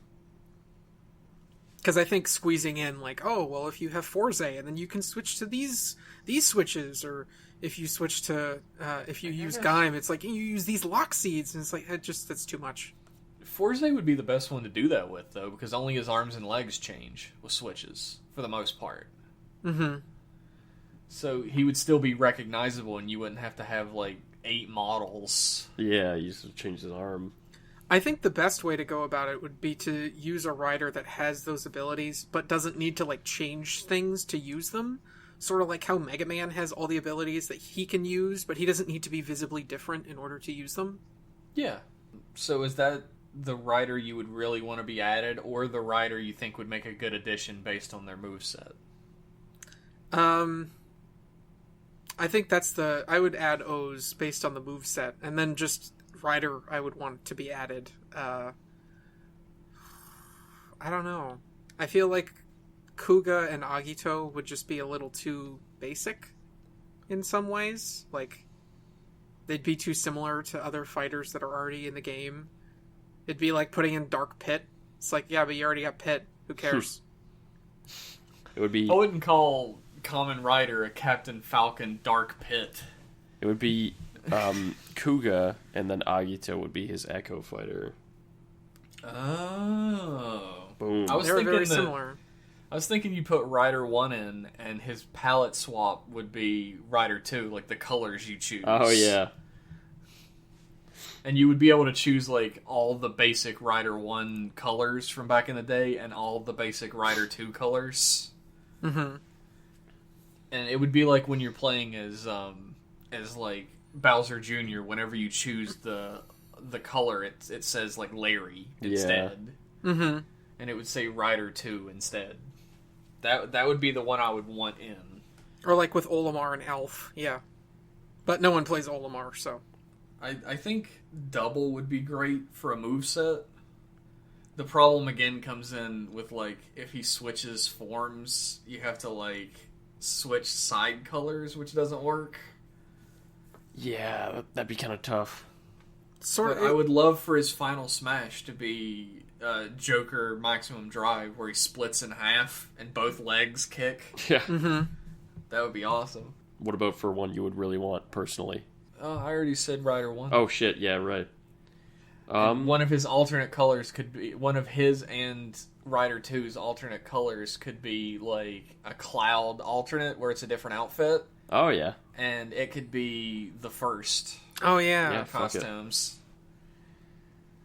That would be neat, everybody. I like that. What about you, Liam? For the Rider I really want, it would definitely be Stronger. Oh, that'd be great. He's got a lot of electricity potential. powers. Yeah, you do a lot of cool shit with that. For a Rider, I think would make a cool moveset. I think Kabuto, you could incorporate armored form and masked form in a lot of cool ways. Like have man, down B and he turns to armor form or something like that. And that would be great. And like down B is like your cast off, cast on, and it like fires off your body parts. Yeah, damages everyone. And then you can pick them up and throw them. Yeah, that'd be fun. Yeah. That would be fun. And your final smash is just your clock up. Yeah, that'd be some cool shit. Like it's kind of like how Bayo's final smash is like the witch time thing where it fill up the clock and shit. Yeah, I think Kabuto would have a cool moveset. But if I had to pick, it would be fucking Stronger because he's the coolest. Damn, that's great choices, everybody. Yeah. Question 2. What's your preferred way of mystery being handled in a Rider series? I.e., only the main cast doesn't know while viewers get to see everything, or when the audience is left in the dark, or other. And mine is when everyone doesn't know, and we learn alongside the characters. That is also my preferred flavor of mystery. Yeah, I don't like when you know, but the characters don't. It brings me back to when I was watching Kamen Rider Shin Kamen Rider. And the whole like crux of the movie is like the main character gets a thing to turn him into a grasshopper beast, and then people keep getting killed by grasshopper beasts, so he thinks he's blacking out and killing them. And we, the audience, know that it's not him, but like the crux of the film is that he thinks it's him and he's trying to disprove that it's him, and it's so fucking boring because you already know what's happening and he doesn't. I hate that shit. It's Japanese not necessarily media. It's not the fault of that trope necessarily that didn't work. It's just they didn't use the trope well. I do appreciate when shows or movies or what have you use the audience's the audience knows what is going on, but there are some characters that are in the dark because it builds a connection with those characters. You feel for them, you want to have them figure it out, and you see them develop and work towards it. But if it's done poorly, then you just feel like they're stupid and can't figure it out, and you feel like the show or the movie just isn't developing as a result. Well, yeah, sometimes it can be fun to be like, oh, I know this, and I can't wait to see how character X is going to react when they find it out, and that can be like the drama. Mm-hmm. Like when there's tension in the room because oh, you know that these two characters are going to run into each other and it'll be super awkward and you're just waiting for it to happen and then you get to see the reaction. It doesn't necessarily always need to be a surprise, but... Yeah, that's true. But if it is done poorly, then, like anything, if it's done poorly, it doesn't matter, how good your intention was. I do really prefer learning along with the characters. There's definitely merit to an audience understanding the mystery beforehand, especially if it's going to be, like, mostly about the characters and their decisions towards learning the mystery and how close they got to it, but then they took the wrong turn and you as an audience member are like, oh no! Yeah. That could be done really well. When you're... I'm talking about mystery and Japanese things always reminds me of the great mystery of who Racer X is. Oh no. It tells you at the beginning of every episode, and yet no one knows it's him for the entire series. They literally never find out. That's fucking insane. Rex Racer. Speed Racer's brother. Speed Racer's older brother. What a twist. But does he know that he's his older brother? He's the only one who knows. Question 3. With Netflix doing an anime for Ultraman, do you think there's a chance we could get an anime like that for Kamen Rider down the line? Thank you and looking forward to the next episode as always. Jake the Snake. Thank you, Snake Man. Thank you, sir. I think if there is a chance for an anime adaptation, it would hinge on the Ultraman adaptation being decent. Do I want an anime adaptation? No. I think there was a period of time where if somebody said, do you think they're ever going to make an Ultraman anime? I'd be like, no, that's a dumb idea. They're definitely never going to do that. Because they already have the live action thing. Then they made it. So now I definitely think there's a chance that Kamen Rider could become an anime. It's like a nether existing chance. Like, I have no fucking clue. No one does. It's so out of left field that Ultraman did that, and if it is successful, there's a chance. Yeah. What percentage that is, who knows? Yeah, I think with is Netflix producing it? Like Netflix is making the thing? Maybe. I think it's based on the manga where it's like a alternate universe Ultraman where he doesn't grow giant. Interesting. What does Ultraman do if he doesn't grow giant? He's like, it's like a bio armor kind of thing. It's about like an alien invasion, and like the Ultramen are like people who are genetically compatible with utilizing the Ultraman armor. And apparently, the original Ultraman series happened, and they built the armor based on the space alien Ultraman. This sounds a lot like Agito. I don't know. I've never read it. I'm giving you like the worst representation of what this is actually about. A guy who read an article years ago telling a guy who's never seen it about a show he himself has never seen. So many degrees removed. Yeah. That's the best way to hear about any kind of work. Would I want there to be a Kamen Rider anime? Yes. I think that could be interesting. I don't think it would be an adaptation of anything that was already made before. If it was, I would want it to be based on spirits. Oh, yeah. Oh, fuck okay. yeah. Okay, you changed my mind. Really utilize the fact that it's animated and you don't have to get back the faces necessarily. You can get back some voice alikes, some sound alikes. Mm-hmm. Spirits is all about these characters as people. They're not like figurehead characters. Like in live action crossovers, they can't have a story be about any of these riders unless they can get the actor back. They're always just like mannequins that can fight. Yeah. So having like spirits adapted, like Liam said, is genius. Doing an anime based on any of those old shows is genius because you don't need to get the cast back anymore, and you can still have it be about the characters. Yeah, I guess I was just stuck thinking about like adaptations of modern shows, and I'm just like, You just watch the shows, but stuff from the 70s and 80s, or, the manga, like, that actually would be kind of neat. I'd love it. That'd be a fantastic adaptation. They would probably make it, like, if they would do it, it would probably be an original thing. Probably, like, its own series. Which in itself could be I'd interesting, be on board too. for that, too, actually. Yeah, they did Voltron. And yeah, that's true. They shoved that, 5 seasons of that out in, like, a year and a half. I think there's, like, 7 seasons of that, or 8. Oh, my God. And it's, like, it's been 2 years since it first, like, debuted the first episode. I feel sorry for all the people that worked on that show. No doubt. Hopefully they don't do it like that. Netflix has gotten big into producing anime, though. Yeah, lately. And apparently it's all fairly good. Like, at least the stuff that they push. They do produce anime that nobody ever talks about as well. So who knows? The chances are slim to almost certain that they're going to make a Kamen Rider anime. Yeah. On a scale of 1 to 10, I'd put it somewhere around like a 1 to a 10.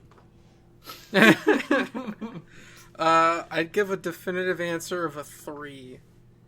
I would love it. Oh, but that's definitive. That's very definitive. You picked an exact number. Mm-hmm. But I didn't tell you what it was out of, so. Oh, shit. Fucking got us. What were you going to say, Liam? Nothing. Nothing important, trust me. Nothing we ever say on this show is important. That's true. None of this matters. Now. No, I say it's nothing. You ever say on this show is important. I say it's nothing True. important because I forgot. So it can't have been important. Cut this out so you don't look like a big Dumbo. Well, we'll see. We'll see if you cut it out, or we'll see if you look like a big Dumbo. Well, that's certain. But we'll see if I cut it out. I'd like to thank everybody who wrote in this time around. Sorry about emails getting cut a little bit. Especially since people had just kind of started writing in a little bit more again. Sorry. Yeah. Thank you to Jake the Snake, we read. Thank you to Max, who is probably done diving off the Sears Tower by now. You think he might have hit the ground? He landed perfectly on his feet. He did air brakes like a cartoon. That's good. That's good. Yeah, and then he had to go lie down because he was still sick. Poor guy. Hopefully he feels better. Thank you to my co-hosts, Liam and Tomas. Thank you, Jeff, for having us. Yeah. For having you. In the biblical sense. Yeah. Thanks everybody who listened into this episode and enjoyed it, or didn't enjoy it. Thank you for not liking us. Thanks for the view, asshole. Whether you liked it or not. You got your view, you can't get that back. We made no money off of it. If you would like to write into us and tell us your thoughts and feelings, even if they don't get read on the air, you can shoot us an email at riderclubradio@gmail.com. Please. Even if we don't read them on the air, we still appreciate anything that you do send in. Send a question. Send a question. We'll read it, please. That's true. If you do just send a question, we'll read it. Just even if the question is just whom, we'll figure out a way to work it in there.